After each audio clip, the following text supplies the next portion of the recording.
तो चलिए सर अपने लोग अपना क्लास शुरू करते हैं। तो बच्चे अपने लोग पढ़ रहे थे सबसे पहले बेसिक्स। एक बार फटाफट रिकैप करेंगे कि हमने लास्ट क्लास क्या पढ़ाई किया, और मैं चाहता हूं सारे बच्चे पार्टिसिपेट करेंगे इसमें भी। सबसे पहले मैंने जब स्टार्ट किया मैंने बोला था, पहला लाइन बोला था अकाउंटिंग इज द, क्या बोला था? Accounting is the language of business. Very good, accounting is the language of business. फिर मैंने ऐसे समझाया था कि जब एक बिजनेसमैन बिजनेस करता है तो उसको करना पड़ता है कम्युनिकेशन, और वो कम्युनिकेशन किससे करना होता है? आउटसाइडर लोगों के साथ करना पड़ता है। और आउटसाइडर से कम्युनिकेशन करने के लिए क्या चीज का रिक्वायरमेंट आएगा? लैंग्वेज का। और यही लैंग्वेज का नाम क्या है? अकाउंटिंग। फिर हमने आपको अकाउंटिंग एक सिंपल सा डेफिनेशन दिया। क्या दिया? कि अकाउंटिंग इज एन आर्ट। सबको बोलना है accounting is an art, art of recording of transaction and events of financial nature to communicate the business result to the user of financial statement। Correct है। फिर हमने बात किया ट्रांजैक्शन के बारे में। ट्रांजैक्शन बोला हमने performance of any act, any agreement और any business is known as transaction.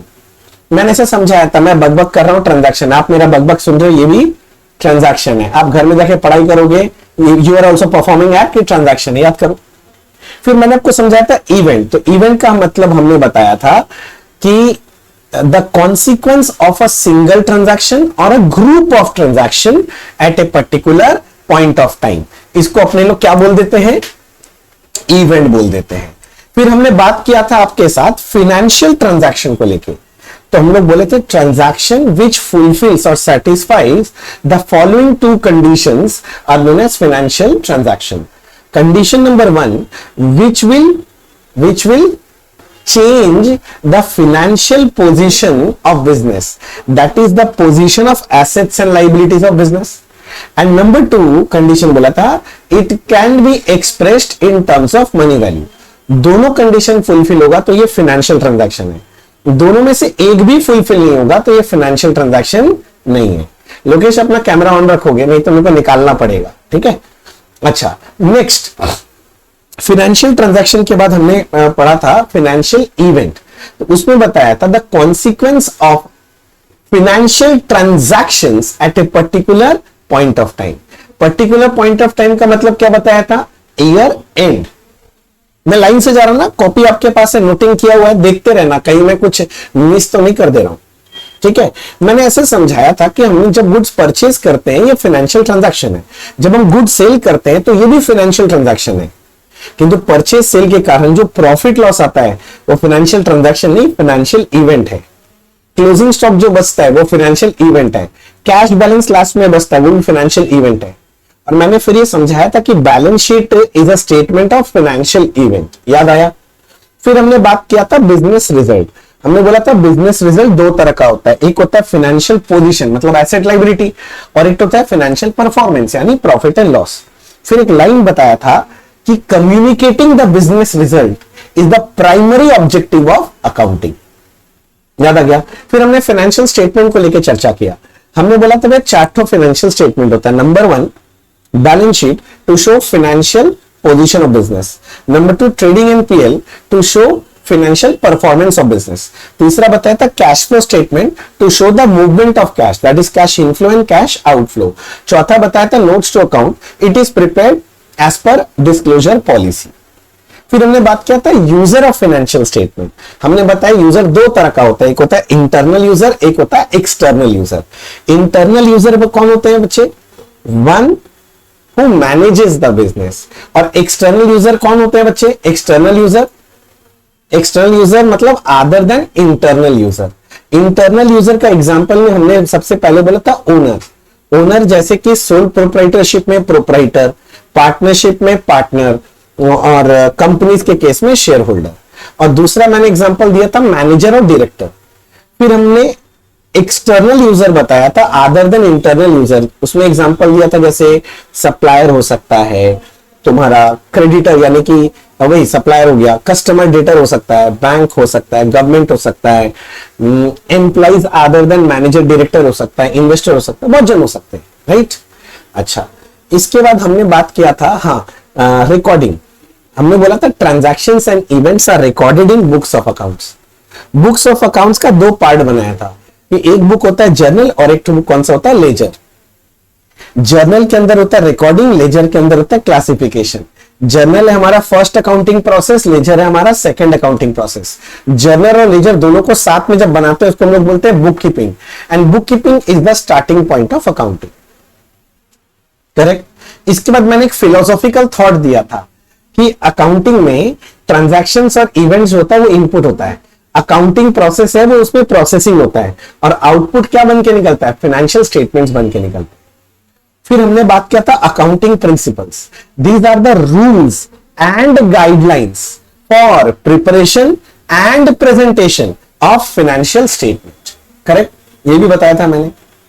फिर मैंने बताया था ये accounting principle is derive from two things. याद है क्या? This accounting principles are derive from two things. Number one accounting concept, number two accounting convention. Accounting concepts का मतलब बताया था these are the assumptions for preparation of financial statement. And accounting convention का मतलब बताया था हमने कि these are the guidelines derive from practice of accounting. याद आ रहा है? Guidelines derive from practice of accounting, जिसको आप लोगों ने एक हिंदी में एक अच्छा वर्ड बोला था। क्या बोला था आपने उसको? याद दिलाओ क्या वर्ड बोला था आपने? एक अच्छा वर्ड बोला था, मुझे याद है। हाँ, रिवाज। वेरी गुड, रिवाज। ये हमारा अकाउंट का करने का रिवाज है। Very good. अच्छा, इसके बाद फिर आपने कॉन्सेप्ट्स बताया था। 10 अकाउंटिंग कॉन्सेप्ट होता है, 3 कन्वेंशन होता है। टोटल 13 कॉन्सेप्ट कन्वेंशन पढ़ना है, जिसमें सारा एक बार में नहीं पढ़ेंगे, धीरे धीरे करके जैसे जैसे जरूरत होगा वैसे पढ़ेंगे। जिसमें मुझे याद आ रहा है सबसे पहले हमने जो स्टार्ट किया था separate entity concept. Separate entity concept बोलता है कि business and businessman are two separate identities and all the transaction in the books are recorded from view point of business and not from the view point of businessman.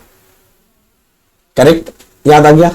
इसके बाद पढ़ा था money measurement concept. Money measurement concept बोलता है those transactions and event which can be expressed in terms of money shall be recorded in the books of account, and those transactions and event which cannot be expressed in terms of money shall not be recorded in the books of accounts. फिर हमने बताया था ये जो entity concept है और ये जो मनी मेजरमेंट कॉन्सेप्ट है, these are the two basic accounting concepts. याद है इसको बेसिक अकाउंटिंग कॉन्सेप्ट बोला था मैंने। फिर आप लोगों ने मुझे डुअल एस्पेक्ट पढ़ाने बोला था। डुअल एस्पेक्ट क्या होता है? Every transaction has two aspects. One is debit aspect, one is credit aspect, and both the aspects should be recorded in books of accounts. फिर एक बच्चे ने बोला था भैया क्या ये डबल एंट्री सिस्टम है? तो मैंने बोला था नहीं, डुअल एस्पेक्ट एक कॉन्सेप्ट है, डबल एंट्री एक सिस्टम है। The system of accounting which is based on dual aspect concept is known as double entry system, and this double entry system was given by that Italian person. क्या नाम था उसका? लूका Pacioli, और उसको लोग बोलते हैं फादर ऑफ अकाउंटिंग। और उसने ये डबल एंट्री सिस्टम कौन से ईयर में दिया था? 1494 में दिया था। बोलो हाँ सर कि ना सर? हमने लास्ट क्लास बस इतना ही पढ़ा है और कुछ नहीं पढ़ा भैया। 9 मिनट लगाया आपने लास्ट क्लास पूरा बोलने में।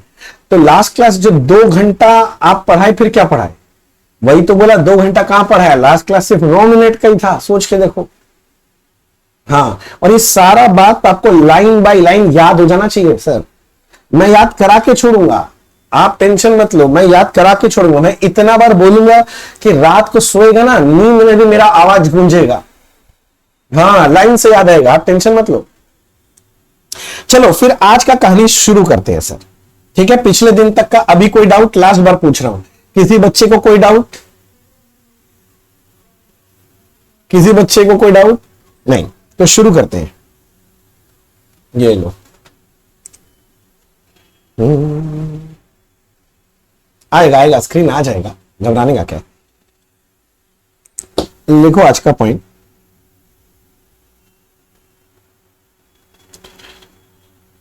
यार हो क्या रहा है इस पर? 2 approaches of accounting. अकाउंटिंग करने का हमारे पास 2 अप्रोच है बंदा। कितना अप्रोच? 2 अप्रोच। पहला है जिसको हम लोग बोलते हैं ट्रेडिशनल अप्रोच। साथ साथ लिख रहे हो ना, पहला क्लास के बाद थोड़ा सा आदत हो गया होगा, मेरे साथ साथ लिखना पड़ेगा सारा बात। एक होता है ट्रेडिशनल अप्रोच जो कि है यूके बेस्ड। यूके सुना है, जिसके हम लोग गुलाम थे कुछ सालों तक। हाँ, इन्होंने दिया है गोल्डन रूल। गोल्डन रूल जो बचपन से पढ़ता है ना, debit the receiver, credit the giver, debit what comes in, credit what goes out, debit all expense losses, credit all income gains. ये ट्रेडिशनल अप्रोच बोला जाता है अकाउंटिंग का, ट्रेडिशनल अप्रोच। और दूसरा होता है मॉडर्न अप्रोच।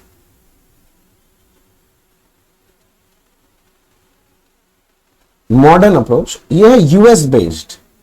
यूएस समझ गया, यूनाइटेड स्टेट्स, या और यहां पर इन्होंने जो rules of debit and credit दिया उसका नाम क्या बोलो तो, उसको बोलते हैं common sense rule. I know common sense is very uncommon, but common sense rule.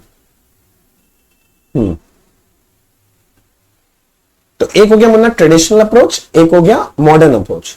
हम लोग को दोनों अप्रोच सीखना है। मैं याद दिलाता हूं, वो ट्रेडिशनल अप्रोच वही वाला है जिसमें तुम लोग अकाउंट्स वो नहीं बोलता था पर्सनल, रियल, नॉमिनल। और मॉडर्न अप्रोच वही वाला जिसमें तुम लोग बोलता था अकाउंट 5 तरह का होता है, asset, liability, income, expense, capital. मैं क्या बोला फटाफट समझ आया?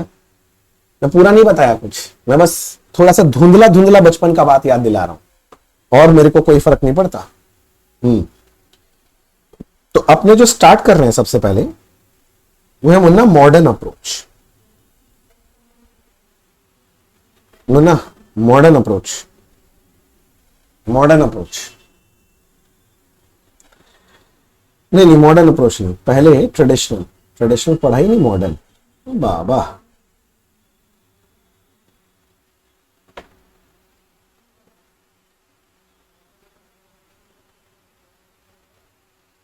ट्रेडिशनल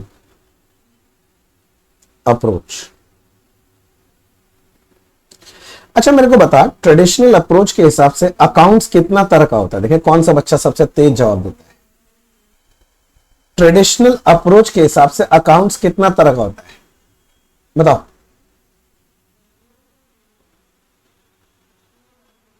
ए भाई और बहन, हाँ बचपन में थोड़ा सा पढ़ाई लिखाई किया, 11-12 का एग्जाम दे के आया है ना, कि 10वीं देख के डायरेक्टली कूद गया, बोला चलो मजा करते हैं, ऐसा नहीं है ना। हाँ तो बोल कितना तरह का? 3 तरह का, कौन कौन सा? अच्छा अब मेरा बात सुनो, अब मैं जो बोलने वाला हूं बच्चे बहुत ध्यान से सुनो। अगर आज के बाद अगर आपसे पूछता है, आप गलत नहीं बोल रहे हो, 3 तरह का बोल रहा है, रियल, पर्सनल, नॉमिनल, आप गलत नहीं बोल रहे हो। पर आज के बाद अगर कोई पूछे ना आपसे, क्या भैया क्या पूछे कि अकाउंट्स कितना तरह का होता है ट्रेडिशनल अप्रोच के हिसाब से, तो अब आप 3 मत बोलना, आप बोलोगे 2 ही तरह का होता है। एक होता है जिसको हम लोग बोलते हैं पर्सनल, समझ रहे मेरा बात? एक कौन सा होता है भैया? Personal, personal account. और दूसरा होता है जिसको हम लोग बोलते हैं इम्पर्सनल अकाउंट। भैया बीच में एक लाइन टान दी है, ये एक इमेजिनरी लाइन है, इसलिए देखो dot dot dot dot dot dot करके आया है, ठीक है? इसका वास्तविकता के साथ कोई संबंध नहीं है, ये इमेजिनरी लाइन है। तो अकाउंट 2 तरह का होता है, एक होता है पर्सनल अकाउंट, एक होता है इम्पर्सनल अकाउंट। पर्सनल अकाउंट का मतलब होता है which is related to person, जो पर्सन से रिलेटेड, एकदम सिंपल सा बात है, वही पर्सनल अकाउंट है। समझ गया?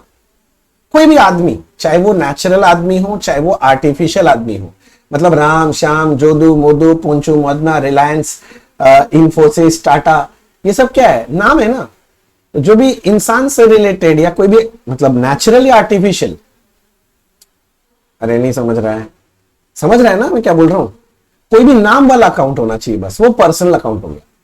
तो इम्पर्सनल अकाउंट कौन सा है? तो इम्पर्सनल मतलब not related to person, not related to person, ये पर्सन से रिलेटेड नहीं है, ये पर्सन से रिलेटेड नहीं है।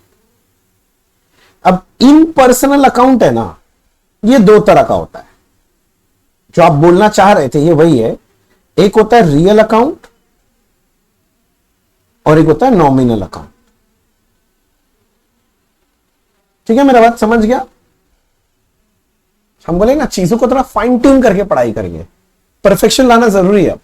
हम लोग प्रोफेशनल बच्चे बन रहे हैं। अब आगे एक बात सुनो जरा सा, ये जो पर्सनल अकाउंट है ना, ये भी तीन तरह का होता है। क्या बोले क्या बोले क्या बोले, फिर से बोलिए। Personal account can further be categorized into 3 types. 3 तरह का होता है। सुन लो, मैं लिखा दूंगा, हड़बड़ाना नहीं। एक होता है नेचुरल पर्सनल अकाउंट, दूसरा होता है आर्टिफिशियल पर्सनल अकाउंट, और तीसरा होता है रिप्रेजेंटेटिव पर्सनल अकाउंट। अभी लिखना मत, प्लीज लिखना मत, मैं क्या बोल रहा हूं। पर्सनल अकाउंट 3 तरह का होता है। अच्छा पहला, अच्छा लिख ही लो चलो। पहला होता है natural personal account. Natural personal account, natural personal account कौन सा अकाउंट होता है? ये हो गया human being account. Human being समझ गया, सचमुच का इंसान के नाम का अकाउंट। मैंने बोला mister Ram, mister Shyam account, समझ रहे हैं ना? जागृत अग्रवाल अकाउंट, अश्मित साहू अकाउंट, मनशा कुरैशी अकाउंट, सौम्या राव अकाउंट, तरुण अकाउंट, लोकेश अकाउंट। समझ रहा मेरा बात? ये लोग सचमुच के इंसान हैं कि नहीं है? क्या लगता है तुमको? जो जो नाम लिया मैंने, सचमुच के इंसान वाला अकाउंट है, तो ह्यूमन बीइंग नाम वाला अकाउंट है। इसको हम लोग बोलते हैं बच्चे नेचुरल पर्सनल अकाउंट। बोलो समझ में आया? तो नेचुरल पर्सनल अकाउंट का भैया एग्जांपल दे दीजिए। मैं लिखता हूं राम अकाउंट, श्याम अकाउंट, और इसके बगल में तुम अपना नाम लिख के अकाउंट लिख लो, या अपने पापा का, मम्मी का, और भी परिवारजन का नाम लिख लो, पूरा फैमिली ट्री बना लो। कौन बना के? मेरा बात समझ रहा है ना? अच्छा, दूसरा होता है मुन्ना, अगर कंसंट्रेशन थोड़ा भी इधर उधर गया है ना बच्चे, अब वापस कंसंट्रेशन लाओ, बहुत जरूरी है, बहुत जरूरी है यहां पर। हाँ, दूसरा होता है, उसको बोलते हैं आर्टिफिशियल पर्सनल अकाउंट। आर्टिफिशियल क्या है भैया? यहां पर भी नाम है, किंतु ये लोग सचमुच के इंसान नहीं है। जैसे कोई फर्म का नाम, कोई कंपनी का नाम, कोई इंस्टीट्यूशन का नाम, कोई ऑर्गेनाइजेशन का नाम, ये सब जो होता है ना, ये होता है आर्टिफिशियल पर्सनल अकाउंट। देखो आपको समझ में आ रहा होगा, जब मैं अकाउंट स्टार्ट किया था मैंने बोला था separate entity concept. Business and businessman are 2 separate entity. बोला था ना ये बात? बिजनेसमैन तो सचमुच का आदमी है, तो उसके नाम का अगर अकाउंट है, उसका मतलब मेरा बात समझो, कोई भी इंसान है तब तो वो नेचुरल हो गया। किंतु उसको छोड़ के बाकी जितने भी तरह के इंस्टीट्यूशन, ऑर्गेनाइजेशन, कंपनी जो भी है, वो सारा का सारा क्या है? आर्टिफिशियल पर्सन है। मैं एग्जांपल के तौर पे बोल रहा हूं, जैसे पहला है फर्म। फर्म समझते हैं ना? जैसे कोई भी पार्टनरशिप फॉर्म हो गया। फॉर एग्जांपल मैं ऐसे बोलता हूं, जो बचपन में आपने नाम सुना है, मिसर्स ABC, यही आता था ना, पार्टनरशिप पढ़ता था जब। हाँ, एक तो एग्जांपल लिख दिया। दूसरा है कंपनी। अच्छा, कंपनी कोई भी हो सकता है, पब्लिक कंपनी भी हो सकता है, प्राइवेट कंपनी भी हो सकता है। तो तुम्हारे नाम, तुम्हारा जो फेवरेट कंपनी है उसके बगल में लिख दो वो कंपनी का नाम। रिलायंस इंडस्ट्रीज लिमिटेड, समझ रहे हैं ना? Infosys limited, Tata Motors limited. नहीं तो बचपन वाला तुम्हारा फेवरेट एग्जांपल ABC लिमिटेड। ठीक है ना? बचपन में तो यही सब सिखाता था बस, और क्या है?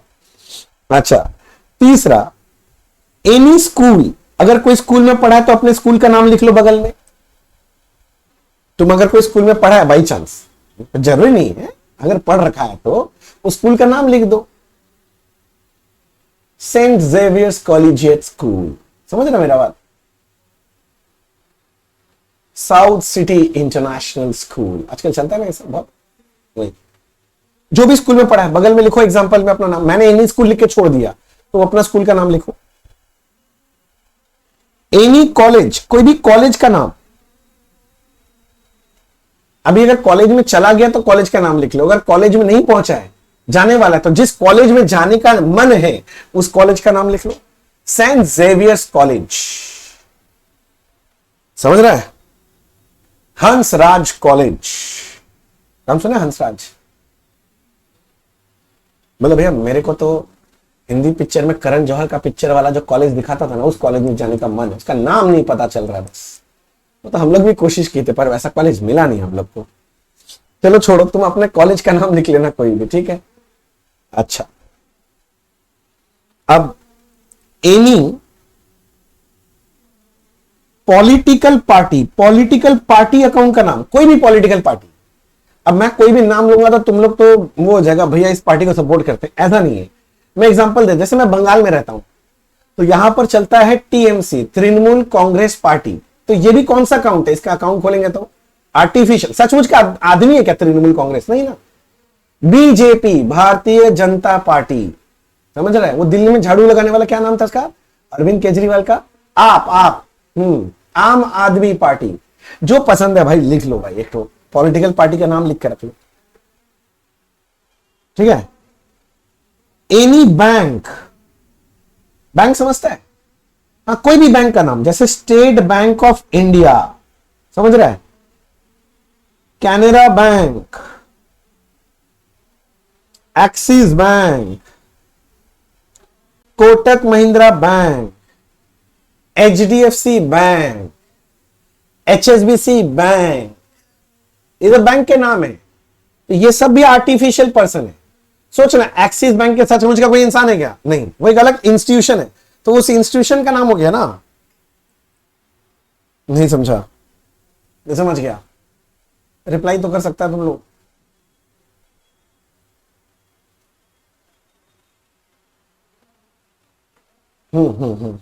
हाँ सर, हाँ सर, ठीक है, वेरी गुड। और तीसरा है जिसको हम लोग बोलते हैं रिप्रेजेंटेटिव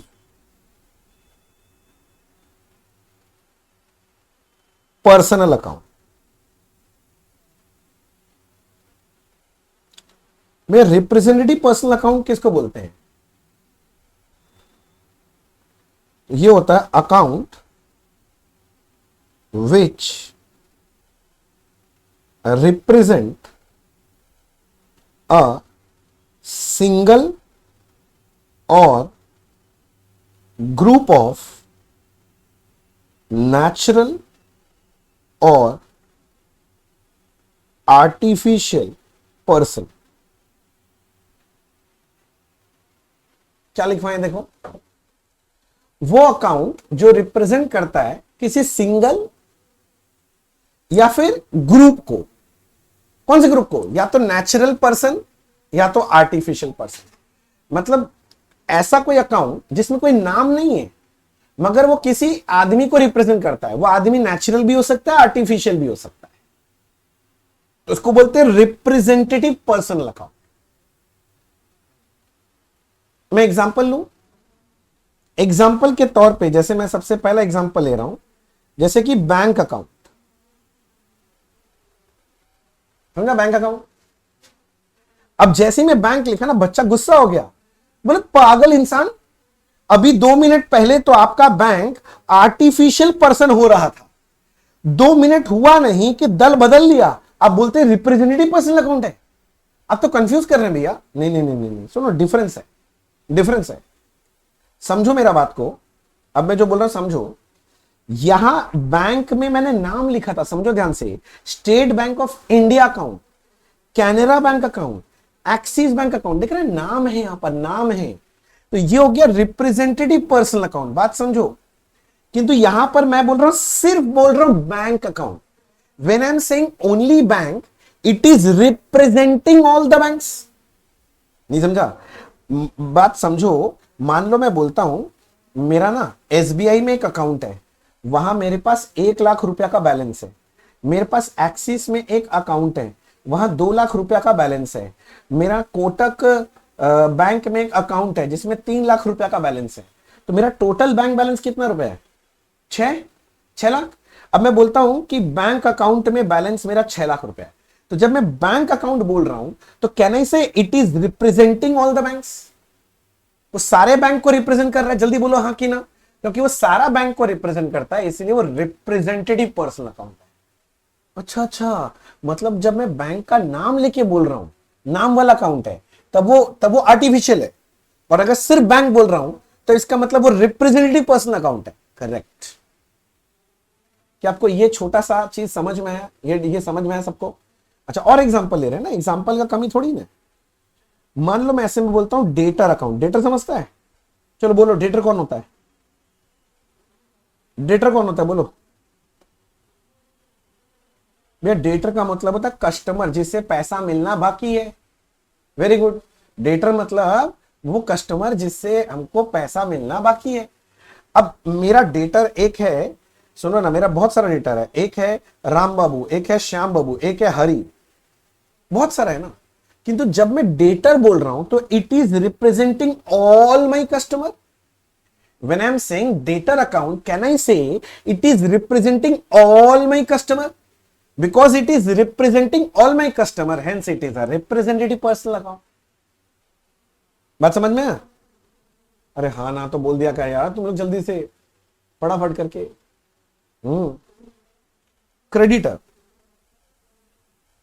देख, ऐसा हो सकता है कि तुम लोग पहले जब कहीं भी पढ़ाई किया हो ना, तो तुम लोग को चुपचाप सुनने का आदत होगा। हो सकता है, बिल्कुल हो सकता है ऐसा। किंतु मेरे साथ थोड़ा कला अलग है, आपको रिप्लाई करते रहना पड़ेगा। आप चाहे फेस टू फेस लाइव कर रहे हो, चाहे बाद में वीडियो कर रहे हैं, कुछ भी कर रहे हो, आपको हमेशा याद रखना है जब भी मैं कुछ बोल रहा हूं रिप्लाई करते रहना। और जब आप ये करना चालू करोगे ना, आप देखोगे कि आपको बहुत बेहतरीन समझ में आने लग गया। समझ में आया? कोशिश करके देखो मेरा स्टाइल से, तो आपको ज्यादा इफेक्टिव स्टडीज मिलेगा। जैसे मैंने बोला ना कि आपको घर में जाके ज्यादा मेहनत नहीं करना है, क्लास में सब कराएंगे, तो उसी का एक पार्ट है बच्चे। अच्छा, जब मैं बोलता हूं क्रेडिटर अकाउंट, बात समझो जल्दी से। क्रेडिटर, क्रेडिटर मतलब कौन है? सप्लायर ऑफ गुड्स, जो मेरे को सप्लाई करता है, उसको मेरे को पैसा देना बाकी है। अब तो मेरे सप्लायर बहुत जने, ABCDEFGH, मैं नाम लेके नहीं बोल रहा हूं, मैं बोला क्रेडिटर। तो it is representing all my supplier, क्योंकि मेरे सारे सप्लायर को रिप्रेजेंट कर रहा है, इसलिए मेरा रिप्रेजेंटेटिव पर्सनल अकाउंट है। समझ में आ रहा है? अच्छा, दूसरा एग्जांपल लेता हूं, जैसे कैपिटल अकाउंट। ये भी रिप्रेजेंटेटिव पर्सनल अकाउंट है। क्यों? क्योंकि ये रिप्रेजेंट करता है बिजनेस के ओनर को। कैपिटल किसके लिए खोलते हैं कैपिटल अकाउंट? बचपन से खुला है तो मालिक के लिए ना, ओनर के लिए ना। अब ये नहीं, ऐसा मजा नहीं यार, कुछ समझा के बताइए। अच्छा चलिए समझा के बताते हैं, पर पार्टिसिपेट करना पड़ेगा। कौन बच्चा पार्टिसिपेट करेगा? अश्मित बोलता है भैया मैं करूंगा, आप मेरे से पूछो। बोला अश्मित सुना, रिप्लाई करेगा, पार्टिसिपेट करेगा? बोल। मेरा आवाज नहीं आ रहा अब तक? है राम, बाकी बच्चे लोग, मेरा आवाज क्लियर आ रहा है कि ये लड़का बहाना मार रहा है? ये बहाना मार रहा है बस नहीं बोलने के लिए। इतना देर से मेरे को देख रहा है ध्यान से, और अभी जब मैं पूछा, सवाल पूछूं, तो बोलता है कि आवाज नहीं आ रहा। देख हंस रहा है, मतलब मैं ब्लफ कर रहा है। देख हंस रहा है, कोशिश कर रहा है हंसी रोकने का। देख चलो छोड़ो, मैं दूसरे से पूछता हूँ। जागृत, तुम पार्टिसिपेट करेगा? बोल। अच्छा जागृत, मैं तुमसे क्वेश्चन पूछता हूँ, जवाब दे। तुम्हारे घर में सबसे बड़ा कौन है अभी? पापा, दादाजी, कौन है? दादी जी कौन? दादी बड़ी। अच्छा दादी जी का नाम क्या बेटा? अगर बुरा ना मानो, गायत्री जी। तो तुमको कभी घर में एक बार ट्राई करके देखना, जब दादी जी से बात करना हो ना, ठीक है, उनको दादी जी नहीं बुलाना। हाँ, एक गायत्री एक बार बोल के देखना, तो क्या होगा बोल तो? चप्पल जूता हर जगह से भैया पड़ेगा, और ना माथा के ऊपर आलू सुजा हुआ मिलेगा, और आंख काला हुआ मिलेगा 2 मिनट बाद ही होगा ना। क्यों? सीधा सा बात है कि भैया दादी जी बड़ी है घर में, वो भी सबसे बड़ी है। और हम लोग के रिवाज में सबसे बड़ों को कभी नाम से नहीं बुलाया जाता है, हम लोग इज्जत देके बात करते हैं। दादाजी, दादी जी, पिताजी, बात समझ रहे हैं? और जी हम लोग जरूर लगाते हैं। और तुम तो अग्रवाल है भाई, मेरे ऐसा मारवाड़ी आदमी, जी का तो महत्व तुम समझता ही है। समझ रहे हैं ना मेरा बात? तो मैं क्या बोलना चाह रहा हूं कि जो बड़े होते हैं उनको नाम से नहीं बुलाते, उनको एक स्पेशल डेजिग्नेशन दे दिया जाता है, वैसे हम लोग बुलाते हैं, राइट? वैसे ही बिजनेस में भी सबसे बड़ा कौन होता है? मालिक होता है। तो मालिक को नाम से बुलाएगा क्या? मेरा बात समझ है? लात जूता खाना है क्या? समझ रहा है? इसलिए नाम से नहीं बुलाते। मालिक के लिए क्या यूज होता है? कैपिटल। क्या वर्ड यूज होता है? कैपिटल। बोलो बात समझ में आ रहा है क्या? मालिक जब भी पैसा लाता है तो हम लोग ऐसे नहीं बोलते हैं, मालिक का नाम मान ले हरी है, ए हरी पैसा लाया क्या? नहीं नहीं नहीं नहीं, कैपिटल। हाथ जोड़ के क्या बोलेगा? कैपिटल। समझ रहे हैं मेरा बात, मैं क्या बोल रहा हूं? तो समझो, ये जो कैपिटल अकाउंट है ये किसको रिप्रेजेंट कर रहा है? ओनर को रिप्रेजेंट कर रहा है, इसलिए ये एक रिप्रेजेंटेटिव पर्सनल अकाउंट है। बात क्लियर हो गया? याद रहेगा, भूलेगा तो नहीं क्यों रिप्रेजेंटेटिव पर्सनल अकाउंट है? नहीं तो याद करना कि दादी मार रही है जूता फेंक फेंक के, तो अपने आप ही याद आ जाएगा कौन सा अकाउंट है। ठीक है, नेक्स्ट और एग्जांपल देता हूं भाई, एग्जांपल की कमी नहीं है अपने पास, लिखो ना। जैसे कोई भी outstanding expense account, for example मैं बोलता हूं आउटस्टैंडिंग सैलरी। जब मैं बोल रहा हूं आउटस्टैंडिंग सैलरी, मान ले 10,000, तो आउटस्टैंडिंग सैलरी मतलब क्या? सैलरी देना बाकी है। किसको? उस आदमी को, उस आदमी को देना बाकी है। बात समझो? तो ये अकाउंट रिप्रेजेंट करता है उस आदमी को, क्योंकि ये रिप्रेजेंट कर रहा है उस आदमी को, इसलिए कौन सा अकाउंट है? Representative personal account. बोलो समझ में? अश्मित तुमको शायद थोड़ा कम समझ दे, तुम ईयरफोन लगा रखा है क्या? ईयरफोन लगा ले। हाँ, ईयरफोन लगाएगा तो अच्छा आवाज आएगा। हाँ, पिछले दिन मैंने नहीं लगाया था ईयरफोन, तो तुम लोग का आवाज अच्छा से नहीं आ रहा था। आज इसलिए तो लगाया मैंने ईयरफोन कि तुम लोग का आवाज बेहतरीन सुनाई दे, कानों में गूंजे। ठीक है ना? नेक्स्ट एग्जांपल लिखो, प्रीपेड एक्सपेंस। प्रीपेड समझता है? टाइम से पहले पे कर दिया। एग्जांपल देता हूं, जैसे मैंने बोला प्रीपेड इंश्योरेंस 10,000 रुपया।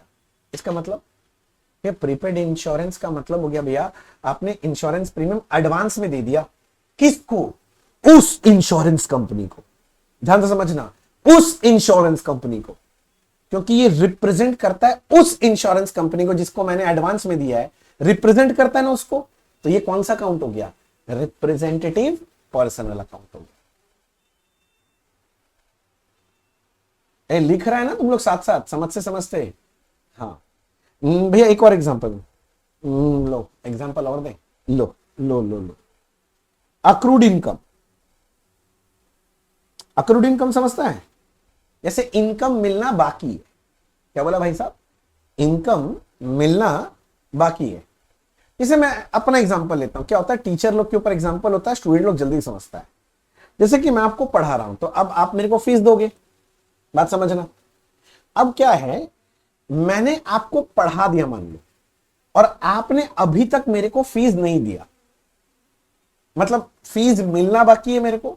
मेरे पॉइंट ऑफ व्यू से मैं सोच रहा हूं मुझे फीस मिलना बाकी है, तो इंग्लिश में बोलेंगे ये मेरा अक्रूड फीस है, अक्रूड इनकम है, अक्रूड फीस। बोले बात समझा? तो जब मैं बोल रहा हूं मेरा अक्रूड फीस 10,000 रुपया, मान ले मैंने ऐसे बोला, इसका मतलब है कि ये इनकम यानी कि फीस मिलना बाकी है। किससे?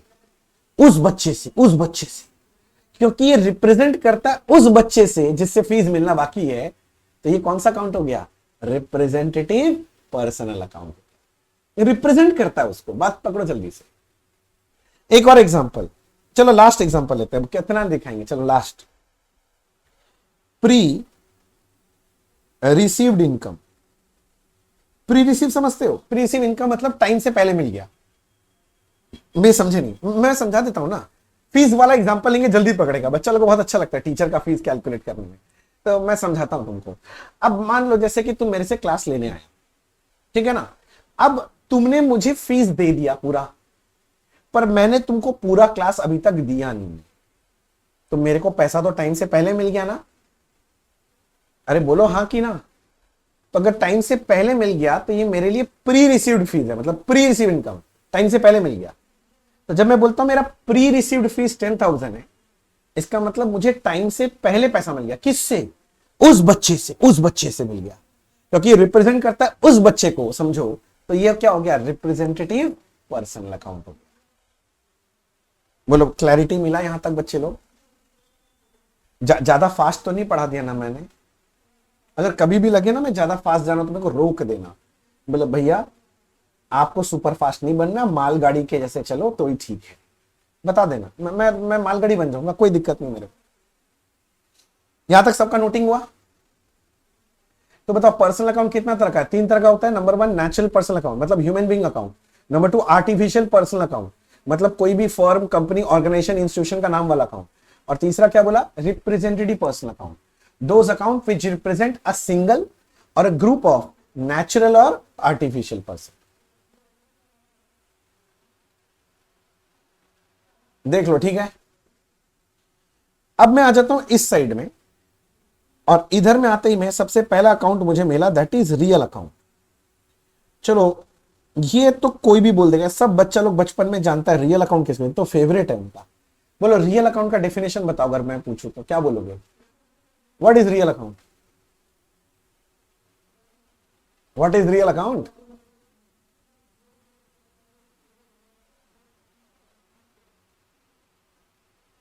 What is real account? जागृत, अश्मित, मनशा, लोकेश, तरन्नुम, शोमोभय रॉय जी, और भी जितने लोग हैं सबसे पूछ रहा हूं, सॉरी अगर मैं किसी का नाम नहीं लिया तो। Very good, very good, very good. और कोई कुछ बोलना चाहता है? ये दीदी बहुत अच्छा बोली। ये दीदी बोल रही है भैया कि all assets account are real account. जितना भी एसेट वैसेट होता है ना भैया, सब रियल होता है। बाकी लोग सहमत हो इस बात से? बचपन में पढ़ा वही वाला बात पढ़ा है ना? क्योंकि आज मैं बचपन का बहुत बड़ा डाउट क्लियर करने वाला हूं। पूरा फोकस मेरे तरफ ले आओ, पूरा फोकस। इधर इधर उधर है तो थोड़ा फोकस ले आओ इधर। सुनो, आप लोग जो डेफिनेशन बचपन में पढ़ रखे हैं ना, ये इनकम्प्लीट डेफिनेशन बोलता हूं मैं इसको। देखो, आप लोग क्या बोल रहे हो कि all assets account are real account, यही बोला ना आपने? बस कॉमा देके एक नया चीज लिखो, एक्सक्लूडिंग एनी रिसीवेबल। लिखो लिखो लिखो, एक्सक्लूडिंग एनी रिसीवेबल। कंप्लीट करा रहा हूं मैं, जिंदगी में पहली बार। बचपन का एक बहुत बड़ा डाउट क्लियर होने वाला आज, ठीक है? जरा सुनो, all assets account are real account, किंतु क्या बोला मैंने वर्ड? Excluding any receivable. हाँ, मैं मानता हूं सारा अकाउंट रियल अकाउंट होता है, सारा एसेट अकाउंट रियल अकाउंट होता है, बट क्या बोल रहा हूं? Excluding any receivable. मतलब अगर कोई रिसीवेबल है, कहीं से मुझे पैसा मिलने वाला है, कुछ रिसीवेबल है, अगर मुझे पैसा मिलने वाला है तो वो मेरा एसेट ही, किंतु वो रियल अकाउंट नहीं है। अगर कहीं से मेरे को पैसा मिलने वाला है, मतलब वो मेरा रिसीवेबल है, तो वो मेरा एसेट, मैं मानता हूं मेरा एसेट है, मगर वो मेरा रियल अकाउंट नहीं है। तो भैया कौन सा अकाउंट है फिर वो? बोलो कौन सा अकाउंट है रिसीवेबल? पर्सनल अकाउंट है, पर्सनल अकाउंट है। मैं डाउट क्लियर करके देता हूं अभी। जैसे एग्जांपल के तौर पे मैं बोल रहा हूं डेटर अकाउंट, ठीक है ना? अभी देखना, बड़ा मजा आएगा। बचपन में क्या डाउट होता था कि टीचर बोल देता था डेटर आपका जो है ना, वो पर्सनल अकाउंट है। आप लोग भी मानते थे, बचपन में ये पढ़ाया गया। फिर डाउट तब जागा जब आप थोड़े से बड़े हुए और आपको सिखाया गया बैलेंस शीट, और बैलेंस शीट में डेटर को लिखा जाता है बैलेंस शीट के एसेट साइड में। अरे बोलना हाँ। अब उस वक्त आपके दिमाग में आया कि भैया डेटर तो मेरा एसेट होता है, एसेट मतलब तो रियल अकाउंट होना चाहिए, किंतु टीचर पढ़ाया कि पर्सनल अकाउंट होता है। तो तुम दौड़ के गया टीचर के पास और टीचर से पूछा, टीचर आपने पहले दिन पढ़ाया था डेटर पर्सनल था, आज अब डेटर को एसेट साइड में लिख रहे हो, तो डेटर तो एसेट हो गया, अगर एसेट है तब तो वो रियल अकाउंट है। फिर टीचर तुमको क्या जवाब दिया था याद है? डेटर दोनों होता है बच्चे, ये पर्सनल भी होता है और रियल भी होता है, तुमको जो मानना है मान लो, दोनों करेक्ट है, ठीक है? दोनों करेक्ट नहीं है। अगर हम बोले तुम लड़का भी है लड़की भी है, दोनों करेक्ट है, मान लेगा क्या? बात समझ के भाई, ऐसे थोड़ी ना होता, कुछ भी जोड़ा तापी लगा के कोई भी बोल देगा, मान लेंगे क्या? नहीं भाई साहब, बात समझो। डेटर जो है ना मुन्ना, वो पर्सनल है, वो रियल नहीं है।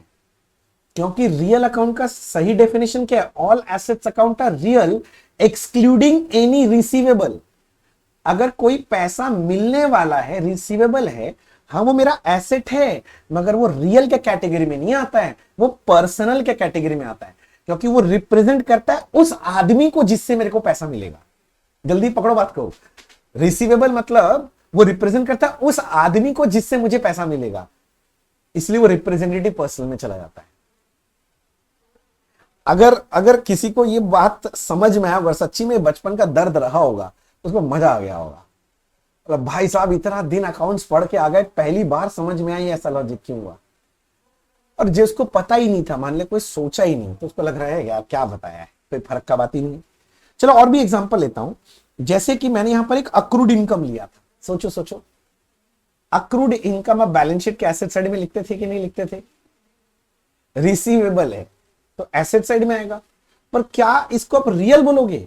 नहीं नहीं नहीं, नहीं। क्योंकि ये रिसीवेबल है, एसेट है, किंतु रियल नहीं है, ये पर्सनल अकाउंट के कैटेगरी में जाए। तो इसलिए आज के बाद से अगर कोई पूछे व्हाट इज रियल अकाउंट, तो क्या बोलेंगे? All assets are real excluding any receivable. क्योंकि जो रिसीवेबल है वो एसेट तो होता है, मगर वो रियल नहीं, पर्सनल अकाउंट होता है। बोलो क्लैरिटी मिला? अरे बोलो ना।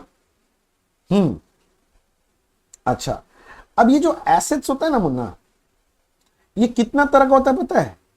बचपन में पढ़ा होगा, दो तरह का होता है। मैं एक लिखूंगा, तुम दूसरा अपने आप ही बोल देगा। एक होता है टेंजिबल एसेट्स और एक होता है इनटेंजिबल एसेट। कोई बच्चा बता सकता है टेंजिबल किसको बोलते हैं, इंटेंजिबल किसको बोलते हैं? टेंजिबल मतलब जिसको छू सकते हैं, राइट। और इनटेंजिबल मतलब जिसको छू नहीं सकते। तो इसको ऐसे बोले क्या? टेंजिबल मतलब which has a physical existence, और इनटेंजिबल का मतलब है which do not have any physical existence. अरे बोलो, which have a physical existence मतलब टेंजिबल, और जिसका फिजिकल एग्जिस्टेंस नहीं है, छू के फील नहीं कर पा रहे हैं, वो क्या है? इनटेंजिबल। समझ रहे ना? अच्छा देखिए, ये सब चीज आपका बचपन में पढ़ा हुआ है, मैं रिकैप करवा रहा हूं पूरा बेसिक को, कि किसी का बेसिक अगर खराब रह गया तो वो समझ जाए जल्दी से। अच्छा, टेंजिबल एसेट्स का एग्जांपल दीजिए। लैंड अकाउंट, बिल्डिंग, मैं ठीक बोल रहा हूं ना?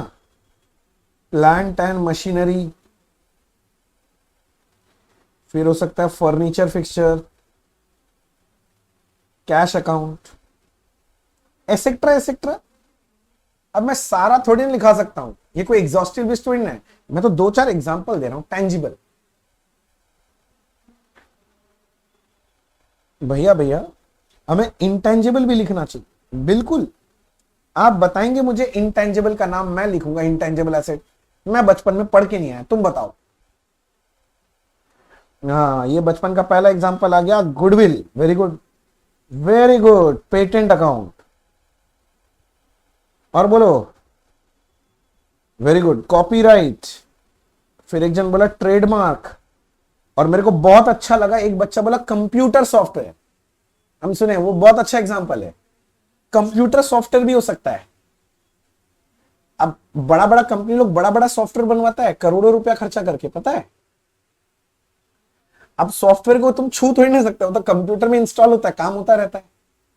तो कंप्यूटर सॉफ्टवेयर जो है वो इनटेंजिबल एसेट है। वेरी गुड, बहुत बढ़िया एग्जांपल दिया।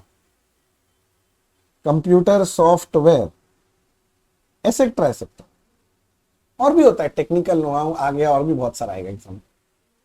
ठीक है, काफी है, मेरे हिसाब से काफी है। ए सारा बच्चा लोग कॉपी करते जा रहा है साथ साथ। हाँ, हाथ रुकना नहीं चाहिए मेरे क्लास में, हाथ चलते रहेगा भैया, बात चलते रहेगा और हाथ भी चलते रहेगा। बात मतलब हम लोग दोनों का आपस में बात, तुम्हारा पड़ोसी से बात नहीं।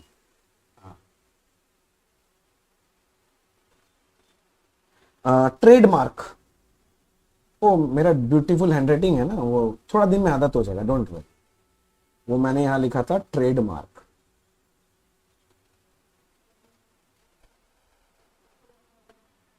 2-4 दिन में मेरा हैंडराइटिंग का आदत पड़ जाएगा, फिर तुम गाना गाते रहना, अब तो आदत सी है मुझको ऐसे जीने की, गा लेना कोई बात नहीं।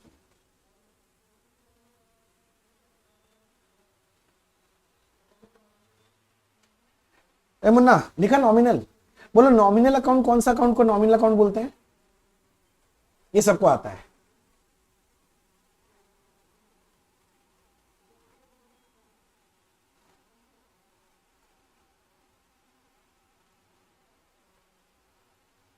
बोलो जल्दी जल्दी बोलो, जल्दी जल्दी बोलो।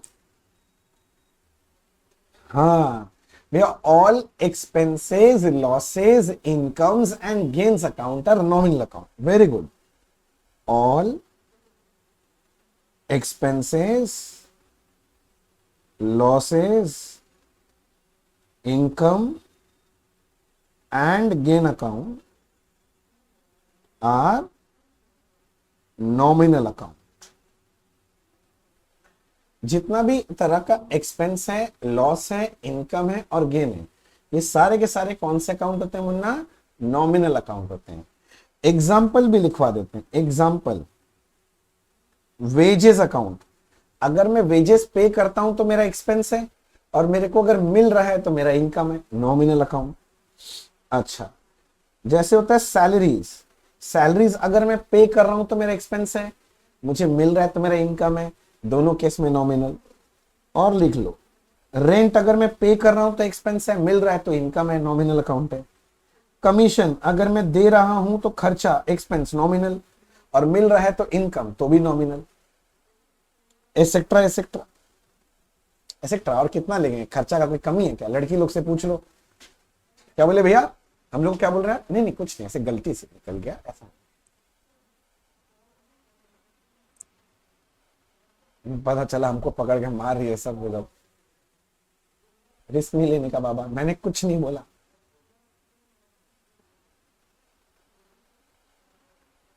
बोलो यहां तक ठीक है? किंतु मेरा एक छोटा सा क्वेश्चन आ गया मन में। तुम लोग बचपन से इतना पढ़ के आया है कि नॉमिनल अकाउंट कौन सा होता है? ऑल एक्सपेंसेस, लॉसेस, इनकम्स और गेन्स। मेरा एक छोटा सा डाउट है, पता नहीं बचपन से कोई क्लियर नहीं किया, मैं उम्मीद में बैठा कि तुम लोग आएगा तो क्लियर कर देगा। मेरे को ये बताओ ना, तुम लोग बचपन से पढ़ के रखा तो बताओ, ये एक्सपेंस और लॉसेस के बीच में क्या डिफरेंस होता है? नहीं समझा बात? एक्सपेंस और लॉस के बीच में क्या डिफरेंस होता है? कौन बताएगा मेरे को? अश्मित कुछ बोलना चाह रहा है क्या? तरुण दीदी बोल रही है, हाँ बोलिए।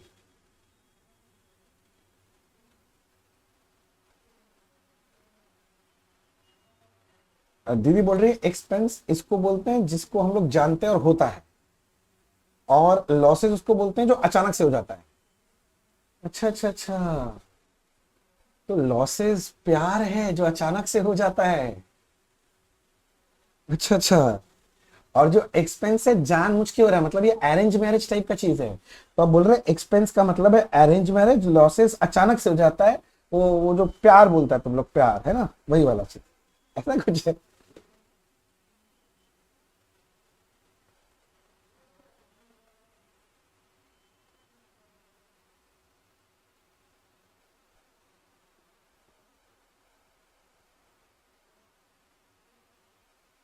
तो तुमने बोला, एक बच्चा मेरे को बोल रहा है कि भी एक्सपेंसेस होता है रेगुलर इंटरवल पे होते रहता है, किंतु लॉसेस रेगुलर इंटरवल पे नहीं होता है, ऐसा है?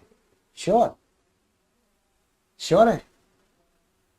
हर महीना एक मिनट एक मिनट, हर महीना मेरे यहां से चोरी हो रहा है माल, हर महीना हो रहा है, पता नहीं हर महीना हो जा रहा है, होता है ऐसा बहुत सारा जगह पर, हर महीना चोरी हो रहा है, तो मतलब उसको हम लॉस नहीं मान के एक्सपेंस माने? नहीं। हाँ तो कुछ बोल रहा था, बोल बेटा, अब तुम बोल जो तुम बोल रहा था।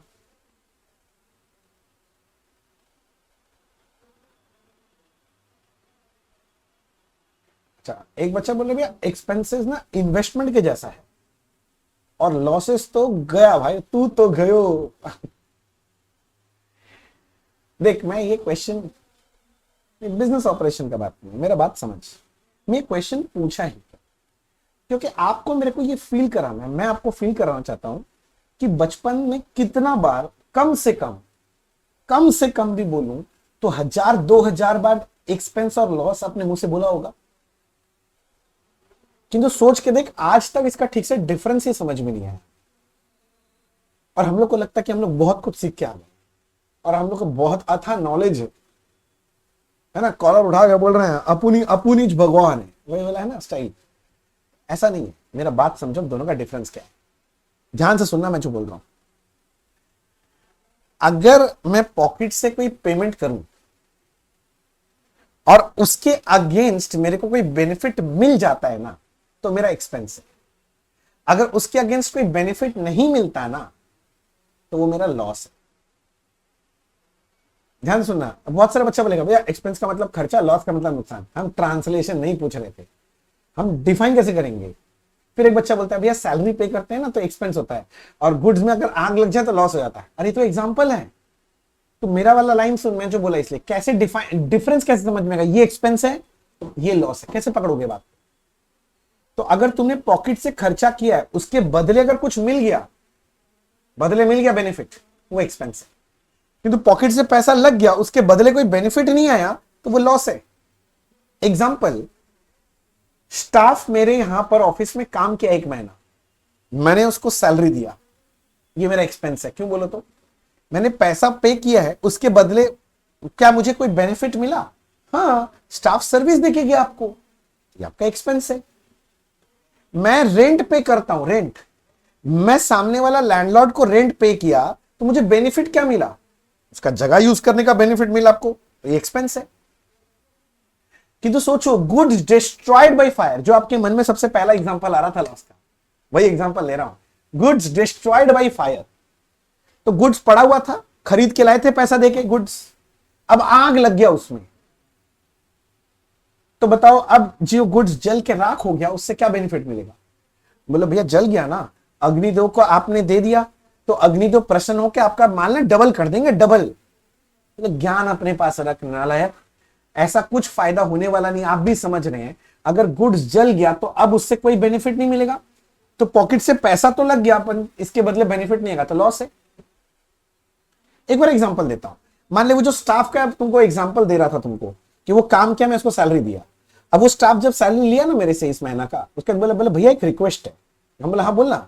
बोला मैं आपके यहाँ पर लास्ट 10 साल से काम कर रहे हैं। हम बोला हाँ भाई इतना क्या बोलना है, तुम बहुत पुराना एम्प्लॉई है, भरोसेमंद है, बोलना क्या बात है। बोले भैया सुनिए ना, मेरे को ना थोड़ा सा पैसे का जरूरत है, आप ₹1,00,000 एडवांस दीजिएगा क्या मेरे को प्लीज। मैं आपको 2-3 महीना में आपको ये दे दूंगा पैसा, मैं कटवा दूंगा सैलरी से भी, आप टेंशन मत लीजिए। मैं भी सोचा ये बंदा 10 साल से काम कर रहा है, बहुत बढ़िया आदमी है, ऑनेस्ट आदमी है, चल पैसा दे ही देते हैं। तो उसको ना हम एडवांस दे दिए, आज दे दिए, कल से वो गायब।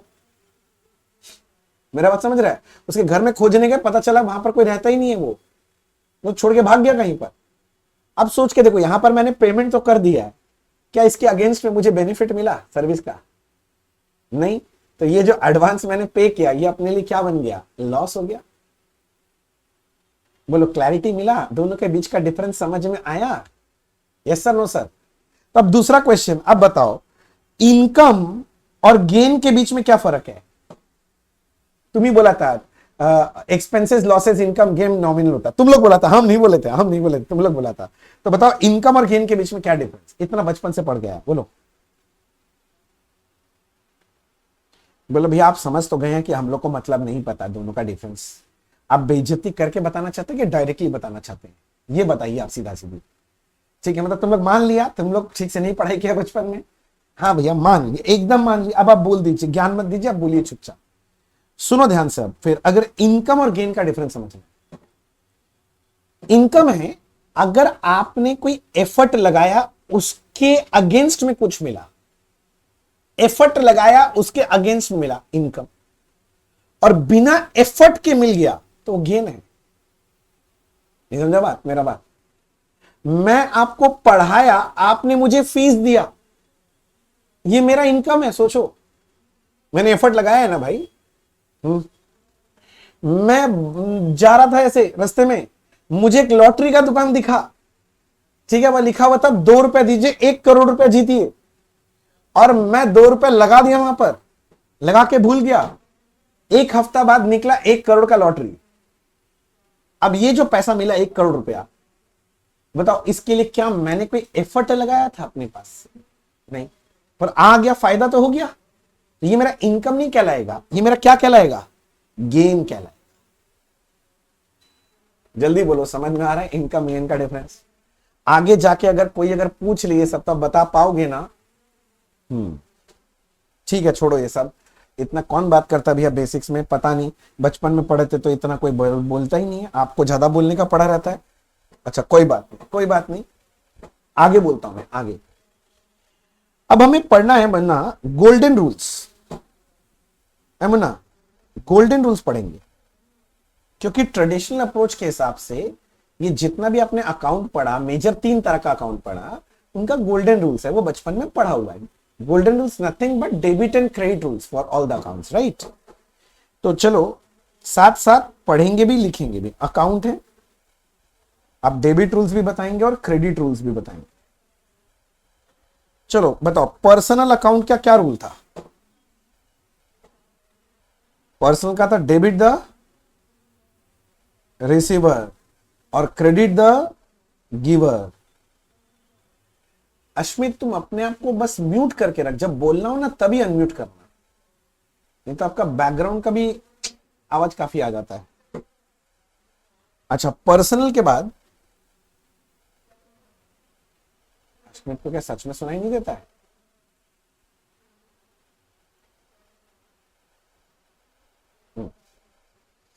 नेक्स्ट, पर्सनल के बाद रियल अकाउंट का रूल बोलो। डेबिट ऑल, नहीं, debit what, A debit what, very good, comes in, and credit what, goes out. यही था ना? उसके बाद था नॉमिनल का रूल बोलो। Debit all expenses and losses and credit all incomes and gains।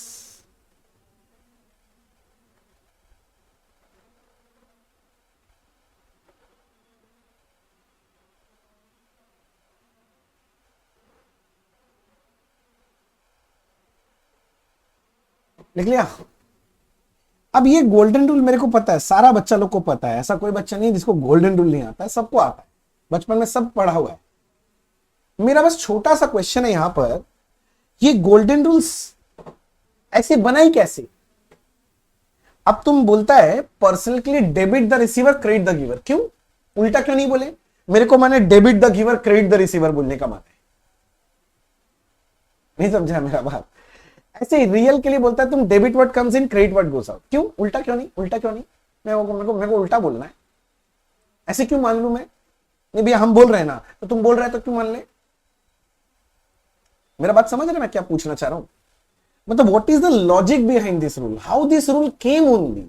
क्या आपको ये बात पता है? देख, अब आप 2 साल अकाउंट्स पढ़ के आए हो, 11 12 कम से कम इतना तो पढ़ा ही है, तो 2 साल में इतना तो पता ही होगा कि ये कहां से आया है रूल, कैसे आया है। भैया लूका पैसिवली दिया था, हाँ दिया था, पर what was the logic behind this rule? नहीं भैया बोला ये रूल करने से एंट्री बन जाता है। अरे तो बन तो जाता है, पर क्यों यही रूल, क्यों कुछ और रूल क्यों नहीं?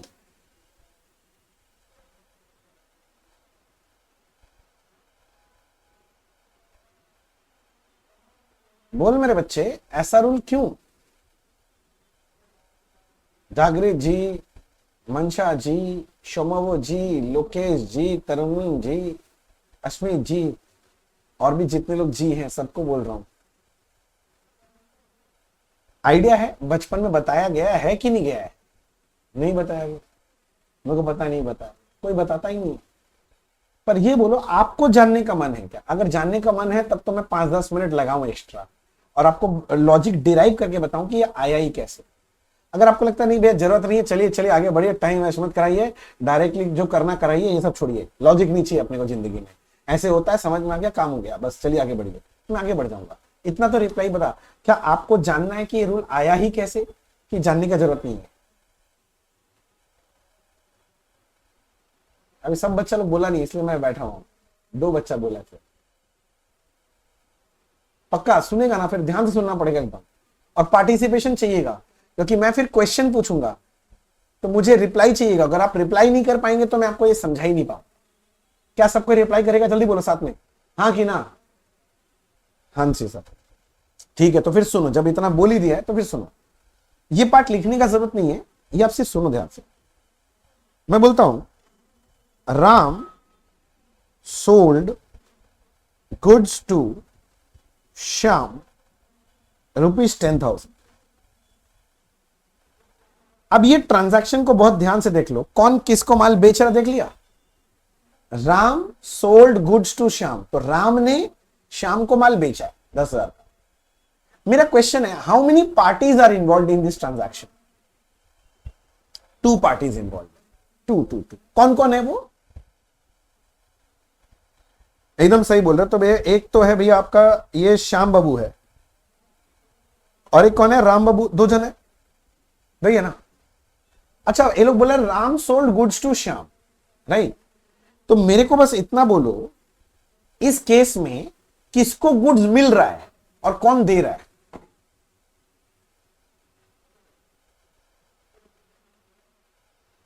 Very good. तो श्याम को गुड्स मिल रहा है, तो कैन आई से Shyam is the receiver of the goods? English में बोलो तो श्याम इज द तेरे की, मैं बोल रहा हूं Shyam is the receiver of the goods and Ram is the giver of the goods. पक्का? अच्छा, किसके लिए, इन दोनों में से किसके लिए गुड्स कम्स इन, किसके गोडाउन में आ रहा है गुड्स? श्याम के। तो श्याम के लिए इसके गोडाउन में गुड्स कम्स इन, भाई साहब कम्स इन। और किसके गोडाउन से गुड्स बाहर जा रहा है? राम। तो इसके लिए गोज आउट बन रहा है, इसके लिए गुड्स गोज आउट।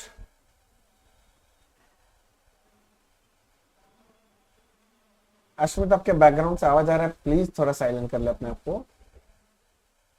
अच्छा, इसके बाद मेरे को बताना मुन्ना, इसके बाद बताना कौन माल परचेज किया है, खरीदा कौन है? राम सोल्ड, राम ने तो बेचा है, खरीदा कौन है? श्याम। अच्छा, श्याम ने खरीदा है, राम ने बेचा है। अच्छा, तो किसके लिए ये खर्चा है, एक्सपेंस है? राम के लिए कि श्याम के लिए? श्याम के लिए। तो श्याम के लिए आप बोल रहे हो ये एक्सपेंस है भैया, खर्चा है। और राम बेच रहा है, तो राम के लिए क्या है? ये इनकम है। बोलिए यस सर कि नो सर? अच्छा, अब मेरे को बताओ, इन दोनों आदमी में से किसको पैसा देना है और किसको यह पैसा मिलेगा? Ram sold goods to Shyam, जो हुआ transaction, who is suppose to pay the money and who is suppose to receive the money? अच्छा, श्याम को पैसा देना है और राम को पैसा लेना है, राइट? ये बोल रहा है ना, Shyam is suppose to pay the money and Ram is suppose to receive the money, right? हाँ भैया, if Shyam is suppose to pay the money, तो क्या ऐसे इंग्लिश बोल रहा हूं, ऐसे समझ में आता है क्या? Shyam owes money to Ram, मैं ऐसे बोल सकता हूं इंग्लिश में, Shyam owes money to Ram.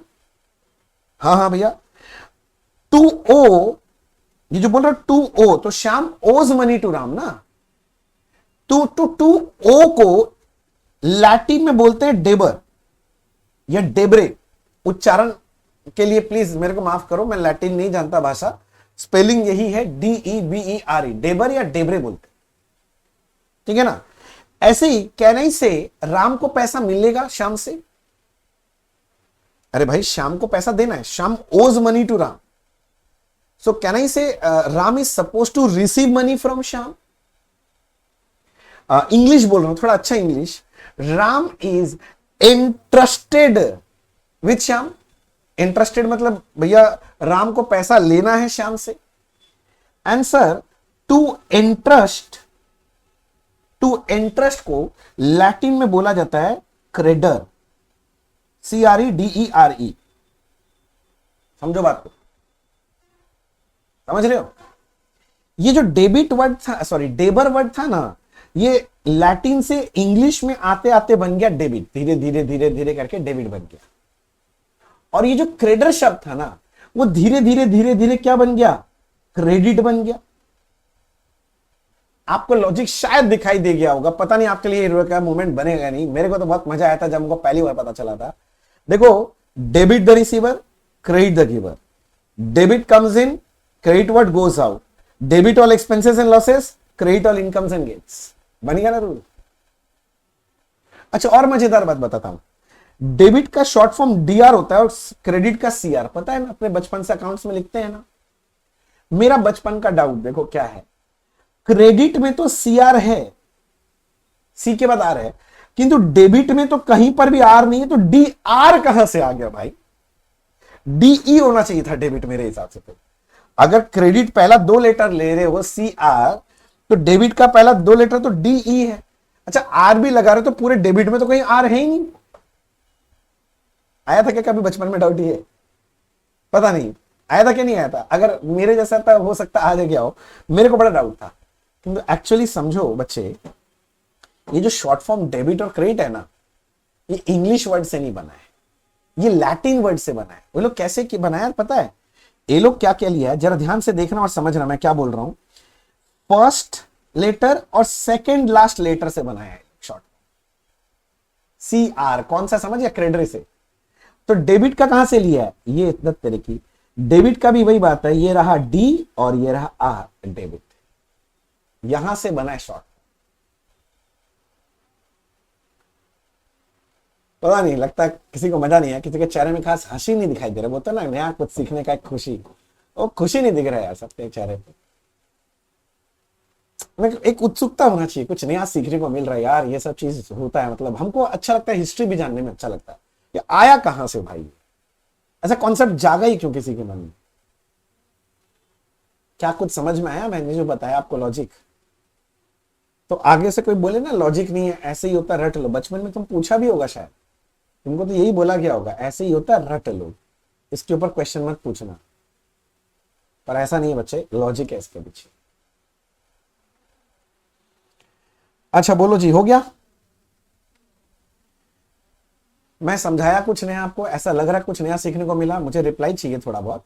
नहीं लगा तो ना बोलो, सीखने को मिला ना, वेरी गुड। तो कभी भी कोई बोले ना कि उसको अकाउंट बहुत अच्छा आता है, उससे बस ये पूछ लेना, बोला छोड़ सारा अकाउंट, हमको बड़ा बड़ा अकाउंट नहीं समझना है, गोल्डन रूल का लॉजिक बता कैसे है, फिर देखना दूध का दूध और पानी का पानी वही हो जाए। चलो छोड़ो जी, हम लोग आगे बढ़ते हैं। अब जो बोल रहा हूं थोड़ा ध्यान से देखना। अब मैं बात कर रहा हूं आपका, ये बचपन में आप लोग बनाते थे प्रॉफिट एंड लॉस अकाउंट, बनाया कभी? ट्रेडिंग पीएल अकाउंट या सिर्फ पीएल अकाउंट ऐसे बोले तो। प्रॉफिट एंड लॉस अगर बचपन में कभी बनाया है तो अगर थोड़ा बहुत याद हो तो क्रेडिट साइड में आप लोग सारा इनकम्स लिखा करते थे लाइन से, टक टक टक टक टक टक, नहीं समझा मेरा बात? और डेबिट साइड में सारा एक्सपेंसेस लिखते थे ना, हमेशा सारा खर्चा, सैलरी, रेंट, कमीशन इधर आता था, क्रेडिट साइड में सारा इनकम आता था, हाँ कि ना? और जो डिफरेंस होता था मुन्ना, ये जो डिफरेंस आता था, मान ले इस साइड में आता था, तुम लोग ऐसे लिखता था ना बचपन में, टू नेट प्रॉफिट। कुछ याद आ रहा है बचपन की यादें? हाँ भैया, मेरा क्वेश्चन है, ये जो नेट प्रॉफिट आता था, ये नेट प्रॉफिट किसका हक है? This net profit belongs to whom? Profit का हकदार कौन है? कौन लेके जाएगा ये प्रॉफिट घर? मालिक लेके जाएगा, ओनर। एकदम सही बोल रहे हो। तो मैं बोल रहा हूं this profit belongs to the owner. अच्छा, क्योंकि ओनर को बिलोंग करता था तो याद है बचपन में नेट प्रॉफिट कहां लेके जाते थे? पीएल से कहां लेके जाते थे नेट प्रॉफिट? किसी को याद है? हाँ, बैलेंस शीट में कैपिटल अकाउंट में जाके जोड़ते थे। कैपिटल मतलब मालिक का अकाउंट, याद करो, तो वहां जोड़ देते थे। तो this profit belongs to owner and is transferred to capital account. Yes sir कि नो सर? आप मेरे साथ साथ ऐसे एक तो पीएल अकाउंट बनाओ जल्दी से, और मैंने जितना बात लिखा है जल्दी से लिखो, रुकना मत, हाथ नहीं रोकना, पूरा लिखो। ये लिखते लिखते मेरे मन में एक प्रश्न आया है, ये जो एक्सपेंसेस अकाउंट होते हैं, जितना भी एक्सपेंस अकाउंट होता है और जितना भी इनकम अकाउंट होता है, ट्रेडिशनल अप्रोच के हिसाब से ये रियल है, पर्सनल है कि नॉमिनल है? रियल है, पर्सनल है कि नॉमिनल है? बोलना। वेरी गुड, नॉमिनल अकाउंट होता है। ये तो अभी सिखाया मुन्ना, all expense income account are nominal account. अच्छा अच्छा अच्छा, तो क्या आप देख पा रहे हैं प्रॉफिट एंड लॉस अकाउंट में इनकम और एक्सपेंस ही लिखा जाता है? अच्छा मैं पीएल बोल रहा हूं, मतलब ट्रेडिंग पीएल, ठीक है ना? या तो एक्सपेंस आएगा या तो इनकम ही आएगा, मतलब ये सारा ही तो नॉमिनल अकाउंट है। मतलब ट्रेडिंग पीएल में सिर्फ और सिर्फ नॉमिनल अकाउंट आता है। तो क्या मैं एक स्टेटमेंट बोल रहा हूं, देखो तो दिमाग में बैठ रहा है क्या? PL, trading and PL is a statement of nominal account. घुमा के ऐसे बोलूं तो trading and profit and loss account is a statement of nominal account, क्योंकि वहां सिर्फ नॉमिनल अकाउंट ही दिखाई देगा। जल्दी बोलो हाँ कि ना। यही है ना? पक्का?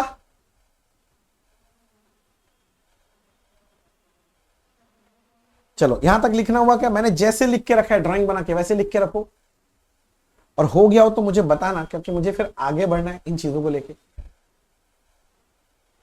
अच्छा अच्छा, पीएल अकाउंट में इनकम और एक्सपेंस आता है, इनकम और एक्सपेंस नॉमिनल अकाउंट ही होता है। तो भैया इसका मतलब पीएल में सिर्फ नॉमिनल अकाउंट ही दिखाई देगा, तो ट्रेडिंग और PL is a statement of nominal account. ठीक है, अब मैं थोड़ा आगे बढ़ता हूं, नेक्स्ट मैं आपसे बात करता हूं इसको लेके। देखो देखो मैं क्या बना रहा हूं, नाम से ही समझ जाएंगे आप। बचपन में बनाया ना, ये क्या है? देख बोलता भी नहीं, पढ़ के भी नहीं बोलता क्या है। बैलेंस शीट फॉर्मेट बना। सच्ची में अगर बचपन गया है आपका ठीक ठाक तो आपको पता होगा ये साइड में एसेट्स लिखते थे और ये वाला साइड में लाइबिलिटीज। मतलब लेफ्ट हैंड साइड में लाइबिलिटीज, राइट हैंड साइड में एसेट्स। अच्छा, लाइबिलिटी साइड में सबसे पहले आता था कैपिटल, मालिक का अकाउंट। अच्छा, वो जो नेट प्रॉफिट बात कर रहे थे थोड़ा देर पहले, नेट प्रॉफिट वो कैपिटल में जुड़ जाता है ना, करके टोटल कैपिटल बाहर आता है। बोलो हाँ। अच्छा एक बात मेरे दिमाग में आई, ये जो तुम नेट प्रॉफिट निकाला, ये नेट प्रॉफिट निकाला कैसे? नेट प्रॉफिट आया कैसे? क्या मैं ऐसे बोलूं इनकम माइनस एक्सपेंस करके ही ना आया था? अब लड़ मत लेना भैया, नेट लॉस भी तो आ सकता है। हाँ आ सकता है, आ सकता है। इनकम माइनस एक्सपेंस करके नेट प्रॉफिट आया। Net profit belongs to the owner and is transfer to capital account. तो यहीं पर मैं आके लिखा कैपिटल में नेट प्रॉफिट जुड़ जाता है। बोलो ठीक है। और इसके अलावा जितना भी लायबिलिटीज होता है, सारा लायबिलिटीज भी इस साइड में आएगा। अरे बोलो। और जन्मजात का जितना भी एसेट है तुम्हारा धंधा का, बिजनेस में, वो सारा एसेट इस साइड में लिखा जाता है। और अल्टीमेटली आपका बैलेंस शीट का टोटल टैली होता है। बोलो हाँ कि ना।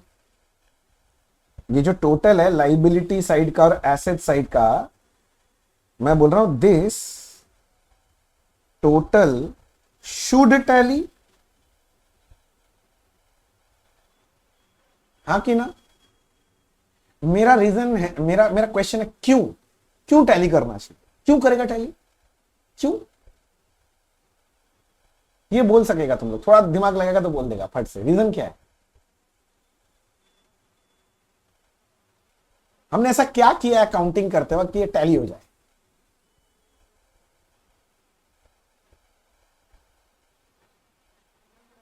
रीजन है डबल एंट्री सिस्टम।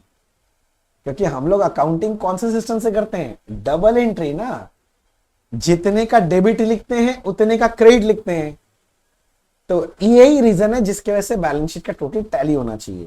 तो this total should tally due to double entry system, due to double entry system.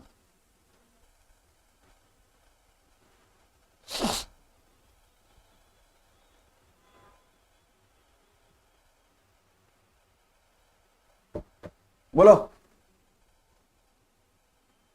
अरे बोल बेबी बोल, रॉक एंड रोल, दुनिया है गोल, बोल बोल बोल।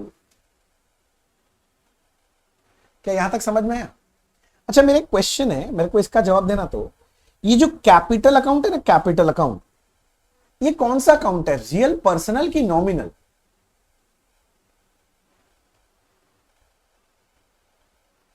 वेरी गुड भैया, ये तो पर्सनल अकाउंट होता है, बहुत बढ़िया। अच्छा ये बताइए, जो लाइबिलिटी अकाउंट है ये कौन सा अकाउंट होता है, liability account?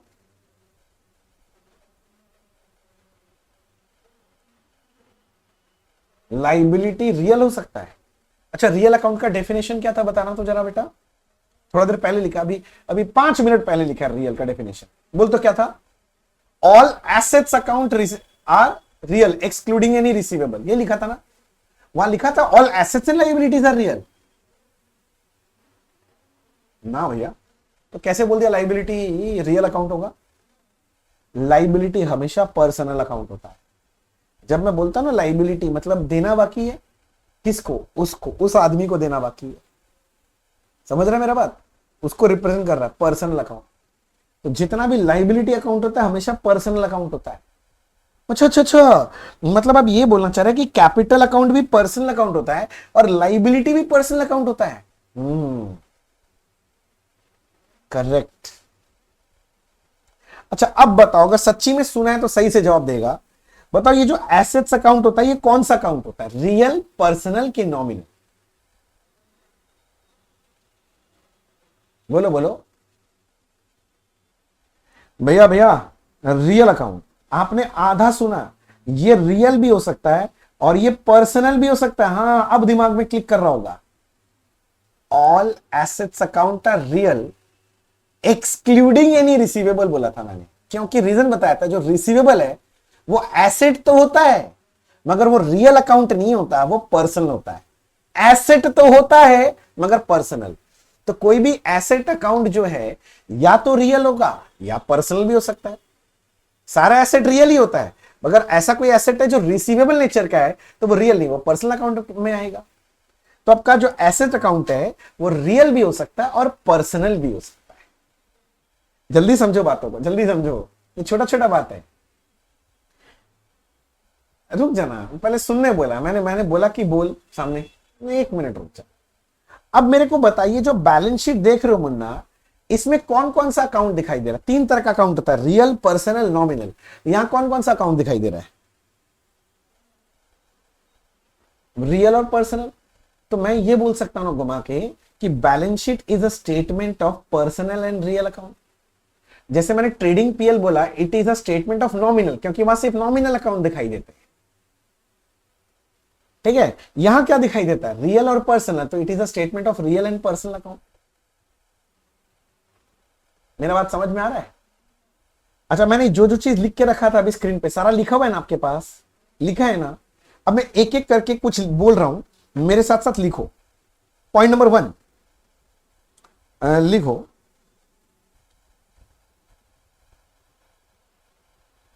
All expenses and incomes are nominal account and are recorded in trading and profit and loss account।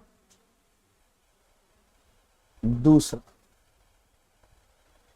Capital account is personal account and are recorded in liability side of balance sheet। तीसरा, liabilities are personal account and are recorded in liability side of balance sheet. अच्छा balance sheet को short में मैंने B/S लिखा, ऐसे चलेगा? हाँ समझ जाना। फिर चौथा, all assets account are either real account or personal account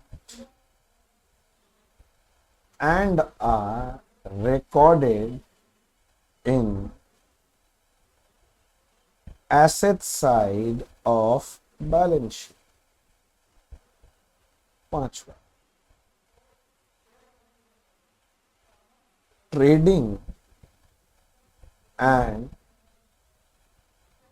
profit and loss account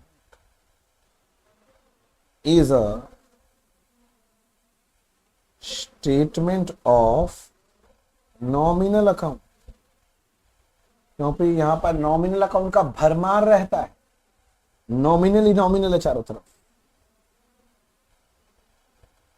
और उसके बाद बोल रहा हूं balance sheet is a statement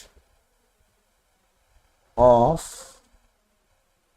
real and personal account. देख लो, जल्दी जल्दी देख लो, मेरे को कोई हड़बड़ाहट नहीं है, तुम जल्दी जल्दी देख लो। देखा क्या? जल्दी बोलो, yes sir, no sir, okay sir.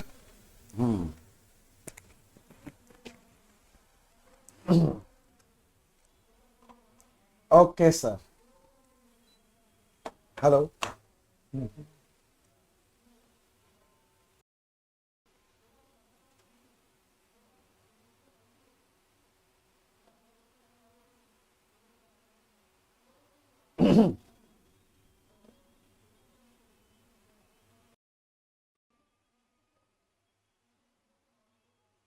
ठीक है सर, एक मिनट रुको।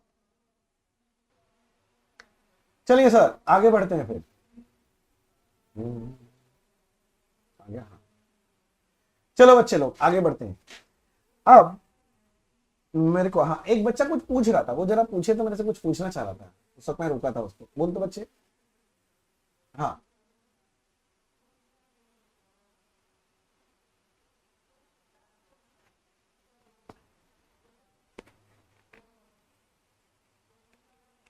हाँ, पर्सनल अकाउंट में ही तो कैटेगरी है ना, रिप्रेजेंटेटिव पर्सनल अकाउंट, तो पर्सनल ही रहेगा ना। मेरा बात समझ गया? पर्सनल ही है, चाहे वो तुम्हारा लाइबिलिटी नेचुरल पर्सन भी हो सकता है, आर्टिफिशियल भी हो सकता है, रिप्रेजेंटेटिव पर्सन भी हो सकता है, बट होगा वो पर्सनल अकाउंट ही। बात समझो, होगा वो पर्सनल अकाउंट ही। मिला? क्लियर हुआ? अच्छा, अच्छा जी, अच्छा, मेरे को आगे बढ़ने दो बच्चे, आगे।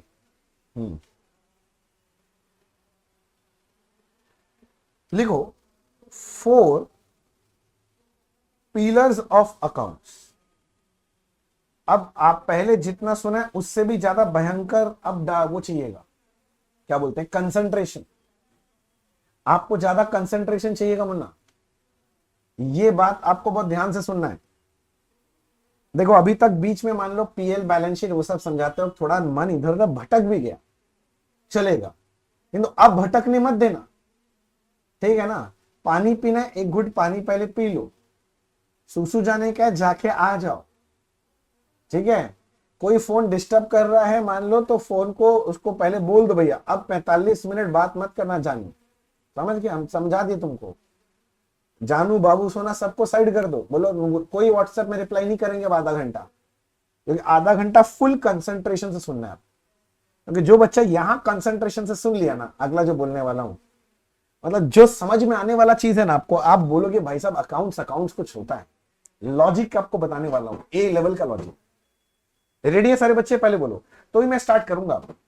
सारे बच्चे बोलेंगे हाँ भैया फुल फोकस। अब मैं यहां से हटने वाला नहीं हूं जब तक आप बोलना बंद नहीं करते, क्योंकि अब मैं चालू कर दूंगा तो आधा घंटा नॉन स्टॉप बोलूंगा।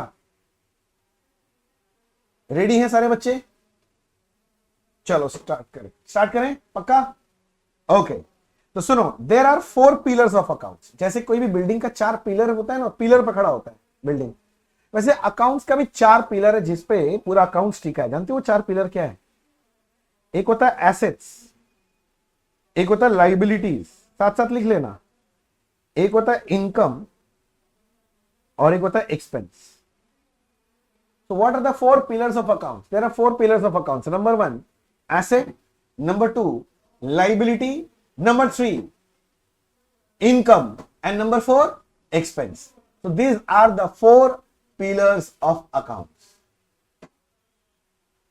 बोलो क्लियर हो गया बात? अब मैं आपसे क्वेश्चन पूछता हूं, उसका जवाब दो। टाइप्स ऑफ ट्रांजैक्शन, ट्रांजैक्शन कितना तरह का होता है? चलो मैं बताता हूं। Transactions are of 2 types. एक मैं बोलूंगा, दूसरा आप बोलोगे। Number 1, cash transactions. दूसरा कौन सा होता है? जल्दी बोलो। Non cash transaction. Very good. एक कैश ट्रांजैक्शन और एक होता है नॉन कैश ट्रांजैक्शन। एक बच्चा लड़ रहा है मेरे से, बोला भैया क्रेडिट ट्रांजैक्शन होता है। Credit transaction is one of the type of non cash transaction. बात पकड़ो, credit transaction is one of the type of non cash transaction. एक कैश है वो तो क्लियर ही हो गया। दूसरा बोल तो क्रेडिट लिखने के लिए मैं क्यों नहीं लिखता हूं, मैं आपको समझाता हूं। क्रेडिट मतलब होता है उधार, राइट? तुम बचपन से अकाउंट्स पढ़ा हुआ बच्चा है तो तुम बताओ डेप्रिसिएशन का जर्नल एंट्री क्या होता है? बताओ। डेप्रिसिएशन अगर करते हैं किसी फिक्स एसेट पे, जर्नल एंट्री क्या करता है? बताओ। Very good, depreciation debit to fix asset. बताओ क्या ये कैश ट्रांजैक्शन है? नहीं भैया। अच्छा तो इसका मतलब क्रेडिट होगा, क्रेडिट होगा। देख जैसे ही तुम बोला ना क्रेडिट, खुद को ही अच्छा नहीं लगा, छी क्रेडिट कैसे बोलते हैं भैया, तो कैसे नहीं है। क्रेडिट मतलब तो उधार होता है, उधार का कोई बात नहीं है। तो इसका मतलब क्रेडिट बोलना सही नहीं है, इसको नॉन कैश बोलना सही रहेगा। कैश नहीं है तो नॉन कैश। ऐसे ही भैया एक एग्जांपल लेके क्या बोलते हैं और बताइए। अरे एग्जांपल का कमी थोड़ी ना भाई जिंदगी में। ये लो ना, बैड डेट का एंट्री बोलो, किया बचपन में अकाउंट, बैड डेट का एंट्री बोलो। Very good, bad debt account debit to debtor बोलो। कैश ट्रांजैक्शन तो नहीं है, तो चलो क्रेडिट बोल दो। मैं हो गया, क्रेडिट बोलने में तो शर्म आ रहा है हमको, खुद को ही अंदर से कैसा फील नहीं हो रहा, क्रेडिट तो हो ही नहीं सकता। तब आप समझो इसका मतलब इसको क्रेडिट बोलना अच्छा नहीं है, इसको बोलना अच्छा क्या है? Non cash. हाँ ये बोल सकते credit transaction is one of the type of non cash transaction. नहीं समझा? अरे बोलना समझा कि नहीं समझा? समझ गया पक्का ना? समझा ना इतना दूर? अच्छा अब मैं क्या कर रहा हूं ना, अब मैं बीच में एक इमेजिनरी लाइन ड्रॉ कर रहा हूं। बीच में इमेजिनरी लाइन, समझ गया? तुम कैसे ड्रॉ करेगा? सीधा बात है, तुम कॉपी का पेज को आधा आधा कर लेगा। अब आधा आधा मतलब फाड़ मत देना रे भाई। आधा आधा का मतलब है ऐसे जिससे फोल्ड करके एक लाइन बीच में आ जाए। तुमको समझ में आया? आधा आधा हो गया। हाँ एक बार हम बोले थे कि कॉपी का ना आधा आधा कर लो, वो बच्चा बैठ के कॉपी फाड़ ही दिया बीच से, आधा आधा कर लिया सच्ची में पेज। तब से हमको डर लगने लग गया तुम लोग से। बाबा रे बाबा, क्या बोल रहा है बदतमीज, क्या बोल रहा है? पता नहीं क्या बोलता है। हाँ खतरनाक है, बदतमीज का क्या बात है? मैं बोलता common sense is very uncommon. छोड़ो ये सब बात, अब जो बोल रहा हूं पूरा कंसंट्रेशन यहां पे लेके आओ। मुन्ना जो कैश ट्रांजैक्शन होता है ना उसका बात कर रहा हूं। अब फुल फोकस प्लीज यहां पर। कैश ट्रांजैक्शन 2 तरह का हो सकता है, जानता है? या तो कैश का आउटफ्लो होगा या तो कैश का इनफ्लो होगा। नहीं समझा? कैश ट्रांजैक्शन में 2 ही चीज हो सकता है, या तो कैश आएगा या तो कैश जाएगा। आएगा मतलब इनफ्लो, जाएगा मतलब आउटफ्लो। मानते हो ये बात?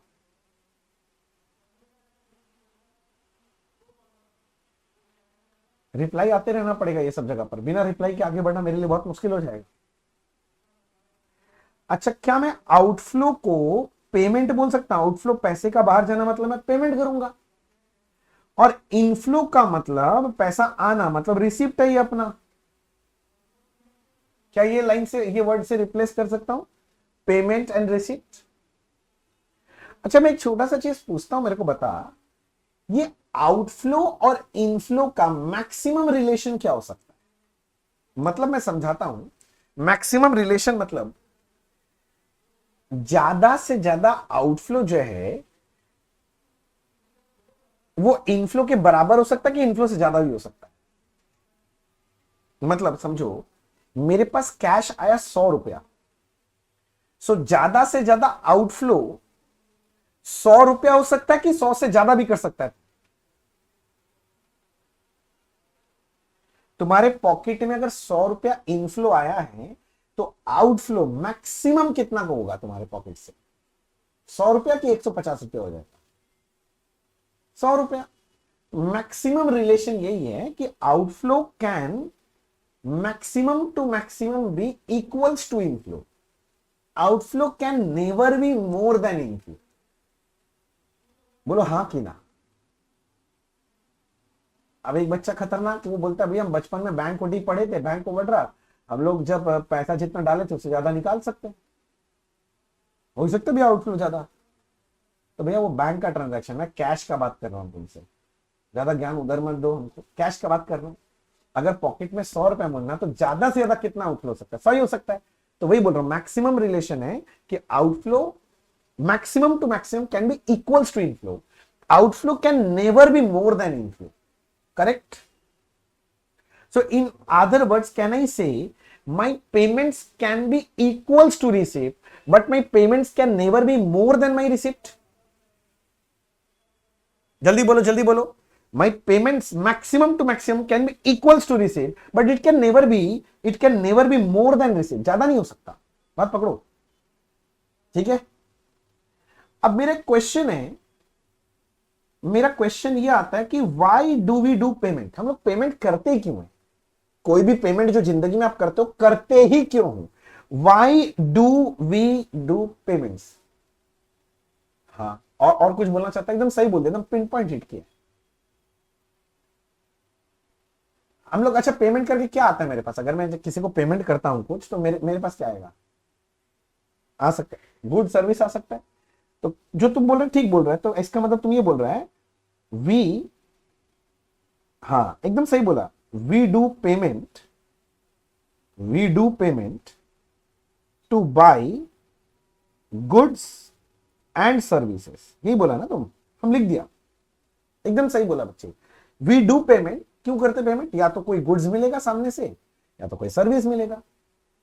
अब दूसरा क्वेश्चन जिसका जवाब तुम पहले ही दे दिया, मेरा अगला क्वेश्चन होता था why do we buy goods and services. चलो इसका कोई जवाब दे पाएगा? वैसे दे दिया था एक बच्चा, why do we buy goods and services?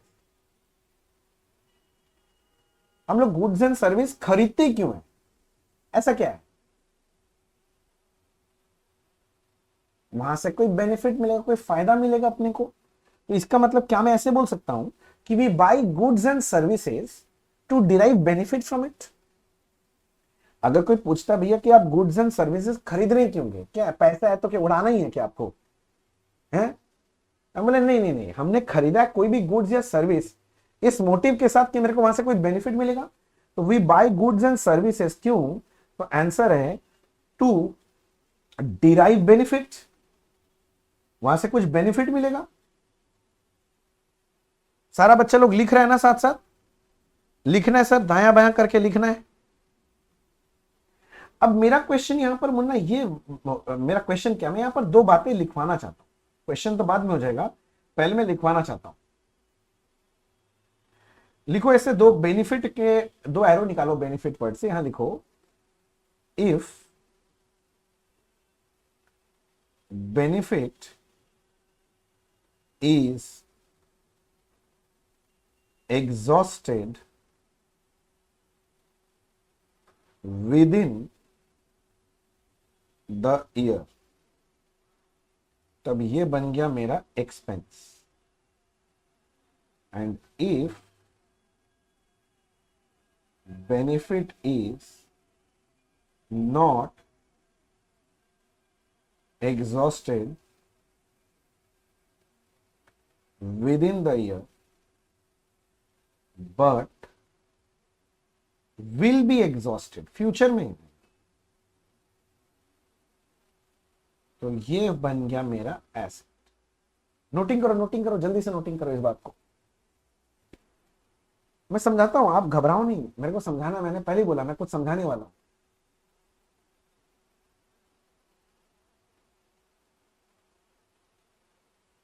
लिखना हो जाए तो बस मुझे एक बार बता दीजिएगा, इन्फॉर्म कर दीजिएगा कि भैया लिखना हो गया।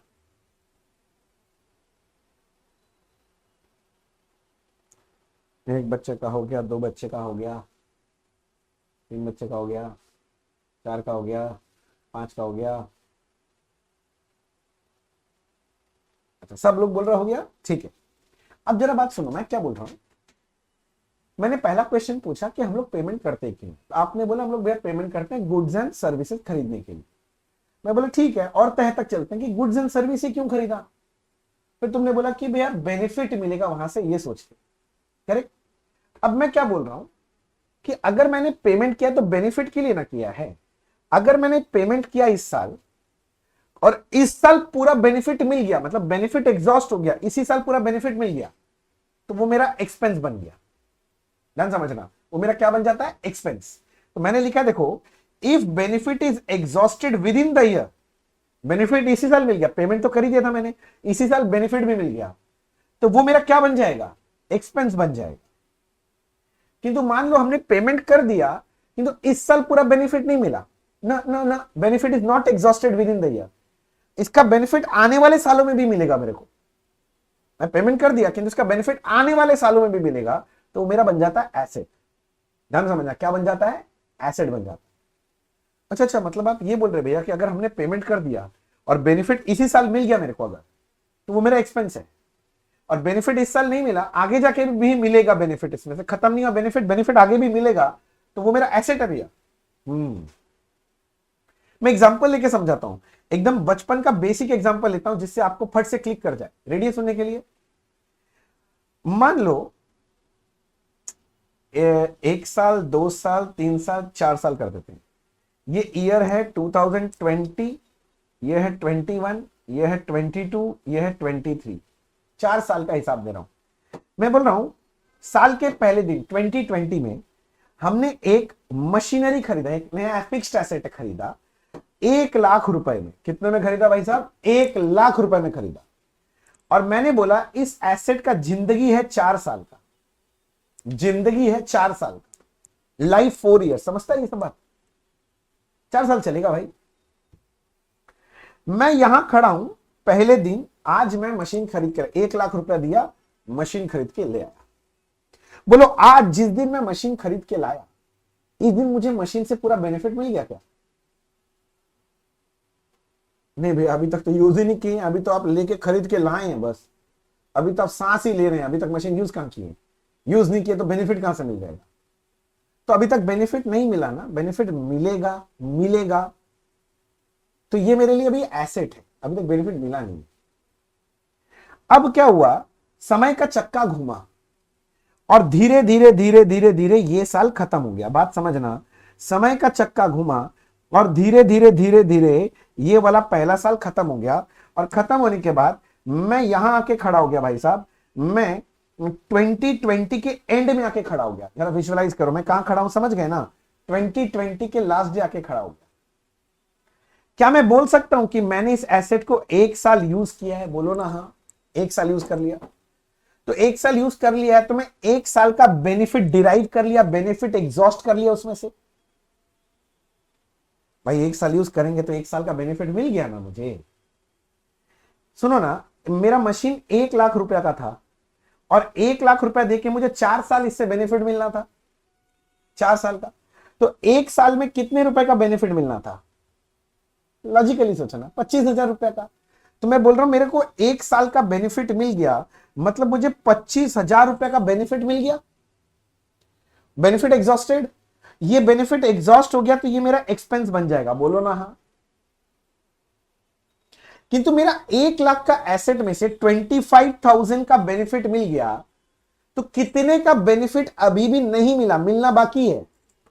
75,000 का बेनिफिट अभी तक नहीं मिला, ये मिलना बाकी है, तो ये मेरे लिए एसेट है। अब मजा आएगा, सुनो। इसीलिए बचपन में जब पीएल अकाउंट बनाते थे ना, ये 25,000 को आप डेप्रिसिएशन बोल के दिखाते थे पीएल में, याद करो, डेप्रिसिएशन एक्सपेंस हो जाता था। और आप जब बैलेंस शीट बनाते थे तो ऐसे लिखते थे कि मशीनरी 1 लाख का था, लेस डेप्रिसिएशन 25 करके आउटर कॉलम में 75 दिखाते थे एसेट साइड में, क्योंकि आपका एसेट है। बोलो ना हाँ। हाँ जी बच्चे, तो मैं फिर से बोल रहा हूं कि आपको समझ में आया मैं क्या बोल रहा हूं, कि अगर मैंने खर्चा किया, उसका बेनिफिट अगर मिल गया, मुझे एग्जॉस्ट हो गया, तो वो मेरा एक्सपेंस बन जाता है, इसीलिए इसको पीएल में ले जाते थे। और जो बेनिफिट एग्जॉस्ट नहीं हुआ, मेरा एसेट बन जाता है, इसलिए बैलेंस शीट के एसेट साइड में दिखाया जाता था। जल्दी पकड़ो बात को और मेरे को रिप्लाई करो जल्दी से, क्या आपको ये बात समझ में आया कि नहीं आया? बस इतना रिप्लाई कर दो, क्या आपको ये बात समझ में आया कि नहीं आया? हाँ भैया, आ गया, आ गया, पक्का आ गया ना? अच्छा, बहुत बढ़िया। अब सुनो मैं क्या बोलता हूं। तो इसका मतलब क्या ये बात समझ में आ रहा है क्या, कि अगर मैं पेमेंट कर रहा हूं तो उसका बेनिफिट अगर विद इन द ईयर अगर मिल गया तो वो एक्सपेंस बन जाएगा, और इस साल नहीं मिला, आने वाले सालों में मिलेगा तो मेरा एसेट बनेगा। सो can I say payment will give rise to two things. शब्दों पे ध्यान देना, payment will give rise to two things, मतलब अगर आप पेमेंट करते हो दो ही चीज हो सकता है। मैं क्या बोल रहा हूं, जो पेमेंट है ना, पेमेंट, तो पेमेंट इज इक्वल्स टू आपके जिंदगी में क्या होगा, या तो एक्सपेंस है या तो लाइबिलिटी, सॉरी एसेट। नहीं समझा? आपने कोई भी जिंदगी में पेमेंट किया तो या तो वो आपका एक्सपेंस बनेगा या तो वो एसेट ही बनेगा, दो ही चीज हो सकता है, तीसरा कुछ हो ही नहीं सकता। सोचो, जल्दी बोलो, यस सर, नो सर। समझ में आ रहा है? तो मैं ये बोल रहा हूं, तो इसका मतलब मैं जो पेमेंट शब्द है, पेमेंट शब्द है, इसको अगर मैं रिप्लेस कर दूं एसेट प्लस एक्सपेंस से, तो आपको क्या कोई दिक्कत है? Because payment is equals to asset plus expense. अभी प्रूव किया ना, if I am doing payment, either it will become my expense और it will become my asset. So payment is equals to asset plus expense, तो payment की जगह मैंने लिखा asset plus expense. बोलो हाँ। पक्का समझ में आया सारे बच्चों को? अब मैं बात कर रहा हूं मुन्ना रिसिप्ट के बारे में, रिसिप्ट। अब मैं बात कर रहा हूं मुन्ना आपसे रिसिप्ट्स के बारे में, रिसिप्ट्स। रिसिप्ट समझ गया? मतलब पैसा मिलेगा, हमको पैसा मिलेगा तो क्या होगा फिर? अगर मेरे को कोई पैसा देगा तो मेरे को उसको बेनिफिट देना है। जैसे तुम लोग बोला कि हम पेमेंट करते हैं तो हमको बेनिफिट मिलेगा, रिसीवर ऑफ बेनिफिट, राइट? तो अगर हमको पैसा मिलेगा तो मुझे बेनिफिट देना पड़ेगा। मैं बोल रहा हूं, if we receive money we need to give benefit. जल्दी पकड़ो बात को, मुझे बेनिफिट देना पड़ेगा। पैसा मिलेगा तो बेनिफिट देना पड़ेगा सामने वाले को। आप मेरे को फीस दोगे तो मेरे को आपको बेनिफिट देना ही पड़ेगा ना, इन टर्म्स ऑफ नॉलेज, राइट? मतलब ये आपका वाला एग्जांपल जल्दी पकड़ में आ जाता है हम लोग को, पता नहीं क्यों। बाकी एग्जांपल टाइम लगता है। अब जानते हैं स्टूडेंट लोग टीचर लोग को किस नजरिए से देखता है, मैं जानता हूं बढ़िया से। ये हंसी आया ना जो, ये और समझ में आ रहा है। अच्छा, अब मैं यहां पर भी बेनिफिट के लिए ना ऐसे दो लाइन ड्रॉ कर रहा हूं, दो जगह मैं कुछ लिख रहा हूं, आप भी लिख लो, फिर मैं समझा दूंगा।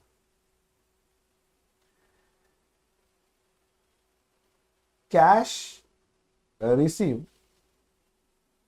एंड बेनिफिट गिवन, तो ये बन गया मेरा इनकम।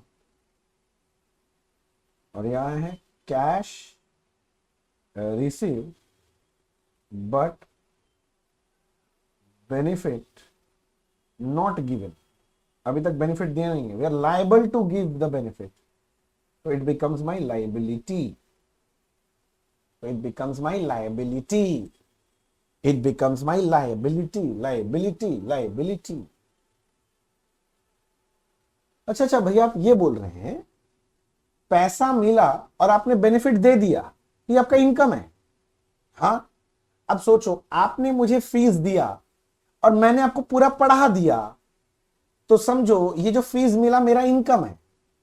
हाँ कि ना, जरा सोच के देखो। आपसे मुझे फीस मिला, कैश रिसीव, और बेनिफिट क्या देना था, मुझे आपको पढ़ाना है, मैंने आपको पूरा पढ़ा दिया। तो कैश रिसीव बेनिफिट गिवन, तो ये जो फीस मेरे को मिला है ना, ये मेरा इनकम है। समझ रहे मेरा बात? किंतु सुनो, मैं बोला cash receive but benefit not given, अभी तक बेनिफिट दिया नहीं है, देना बाकी है। बाकी मतलब लाइबिलिटी हो गया मेरा। नहीं समझा? आपने मुझे फीस एडवांस में दे दिया, मैंने अभी तक आपको पढ़ाया ही नहीं, कोर्स कंप्लीट कराया ही नहीं, तो कैश रिसीव हो गया मेरे व्यू पॉइंट से सोचो, पर बेनिफिट तो दिया नहीं है, बेनिफिट देना बाकी है। I am liable to give you the benefit, so this is my liability. ये जो पैसा मिल गया मेरे लाइबिलिटी बन गया। तो अगर मेरे को कोई रिसिप्ट होता है तो दो ही चीज हो सकता है, या तो मेरा वो इनकम बनेगा या तो लाइबिलिटी बनेगा। अगर मुझे पैसा कहीं से मिला है तो दो ही चीज बन सकता है, या तो मेरा इनकम बन जाएगा या तो मेरा लाइबिलिटी बन जाएगा। बोलो हाँ कि ना? समझ आ रहा है? तो इसका मतलब क्या मैं ऐसे बोल सकता हूं कि रिसिप्ट का मतलब होता है, रिसिप्ट वर्ड को चेंज करके लिख रहा हूं, तेरी लाइबिलिटी प्लस इनकम। जल्दी बात को पकड़ो, liability plus income, yes sir कि नो सर?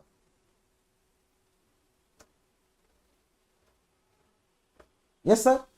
अब सोचो, मैं थोड़ा सा ना दायां बायां कर रहा हूं, right left right left right left कर रहा हूं, ठीक है? तो क्या मैं ऐसे लिख सकता हूं, asset is equals to, expense को उधर भेज दिया हूं, इधर था लाइबिलिटी प्लस इनकम, और एक्सपेंस को उधर भेज दिया, तो ये हो गया माइनस एक्सपेंस। साथ साथ लिखते रहना और समझते रहना। बोलो हाँ कि ना? अरे बोलो ना हाँ कि ना? हाँ सर। अब एक चीज बताइए, इनकम माइनस एक्सपेंस क्या होता है? वेरी गुड, अभी थोड़ा देर पहले बात किया, इनकम माइनस एक्सपेंस होता है प्रॉफिट। एकदम सही बोल रहे हो, इनकम माइनस एक्सपेंस होता है बच्चे profit.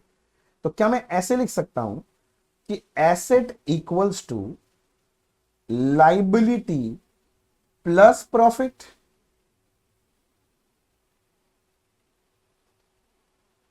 Yes sir no sir? लिखते रहना साथ साथ। अच्छा, 10 मिनट पहले तुम लोग बोल रहा था this profit belongs to whom, this profit belongs to whom. मुन्ना तू मेरा वीडियो पहले देख रखा है इसलिए पहले आंसर निकल जा रहा है, थोड़ा रुक जा। हाँ, मैं बोल रहा हूं this profit belongs to whom, owner. और इसीलिए this profit is transferred where, in which account? Capital में। तो मैं ये बोल रहा हूं प्रॉफिट जो है ना अल्टीमेटली तो कैपिटल अकाउंट में ट्रांसफर होगा। तो क्या मैं प्रॉफिट के बदले कैपिटल लिख दूं? क्योंकि प्रॉफिट नाम का तो कोई अकाउंट होता नहीं है, अकाउंट का नाम है कैपिटल, तो कैपिटल में चला जाएगा ये पैसा। अरे बोलो ना, प्रॉफिट को कैपिटल से रिप्लेस कर दो तो क्या दिक्कत है?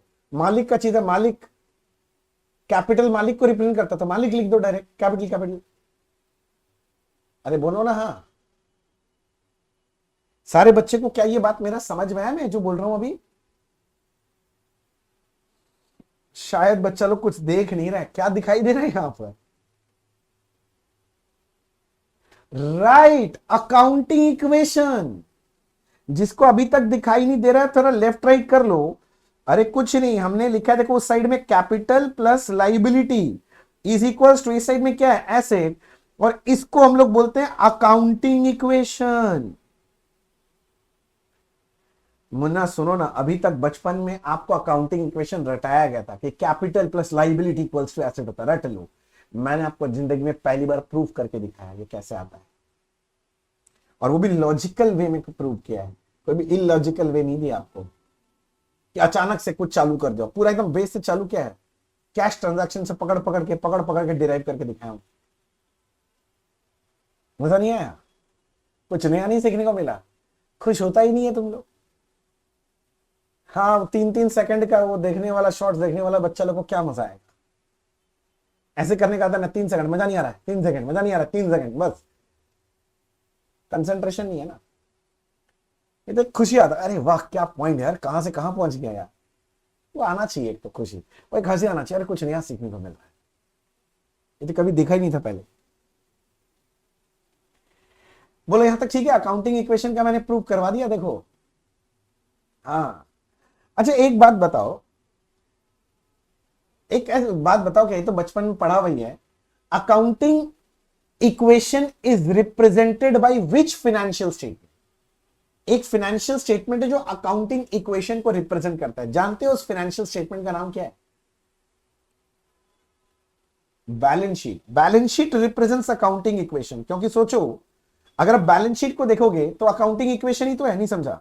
मैं रफ में बताता हूं, देखो ये तेरे की ये बैलेंस शीट है, इस साइड में तुम कैपिटल लिखता है और लाइबिलिटी लिखता है और टोटल करता है तो मतलब कैपिटल प्लस लाइबिलिटी है ये साइड, और इस साइड में तुम्हारा सारा एसेट होता है तो ये एसेट हो जाता है, और तुम बोला कि टोटल टैली करना चाहिए मतलब capital plus liability equals to asset, और ये क्या है भाई? अकाउंटिंग इक्वेशन ही तो है। जल्दी विजुअलाइज करो चीजों को, समझ में आया? तो क्या मैं ऐसे बोल सकता हूं क्या, या साथ साथ लिख सकते हैं क्या हम लोग कि balance sheet represents accounting equation.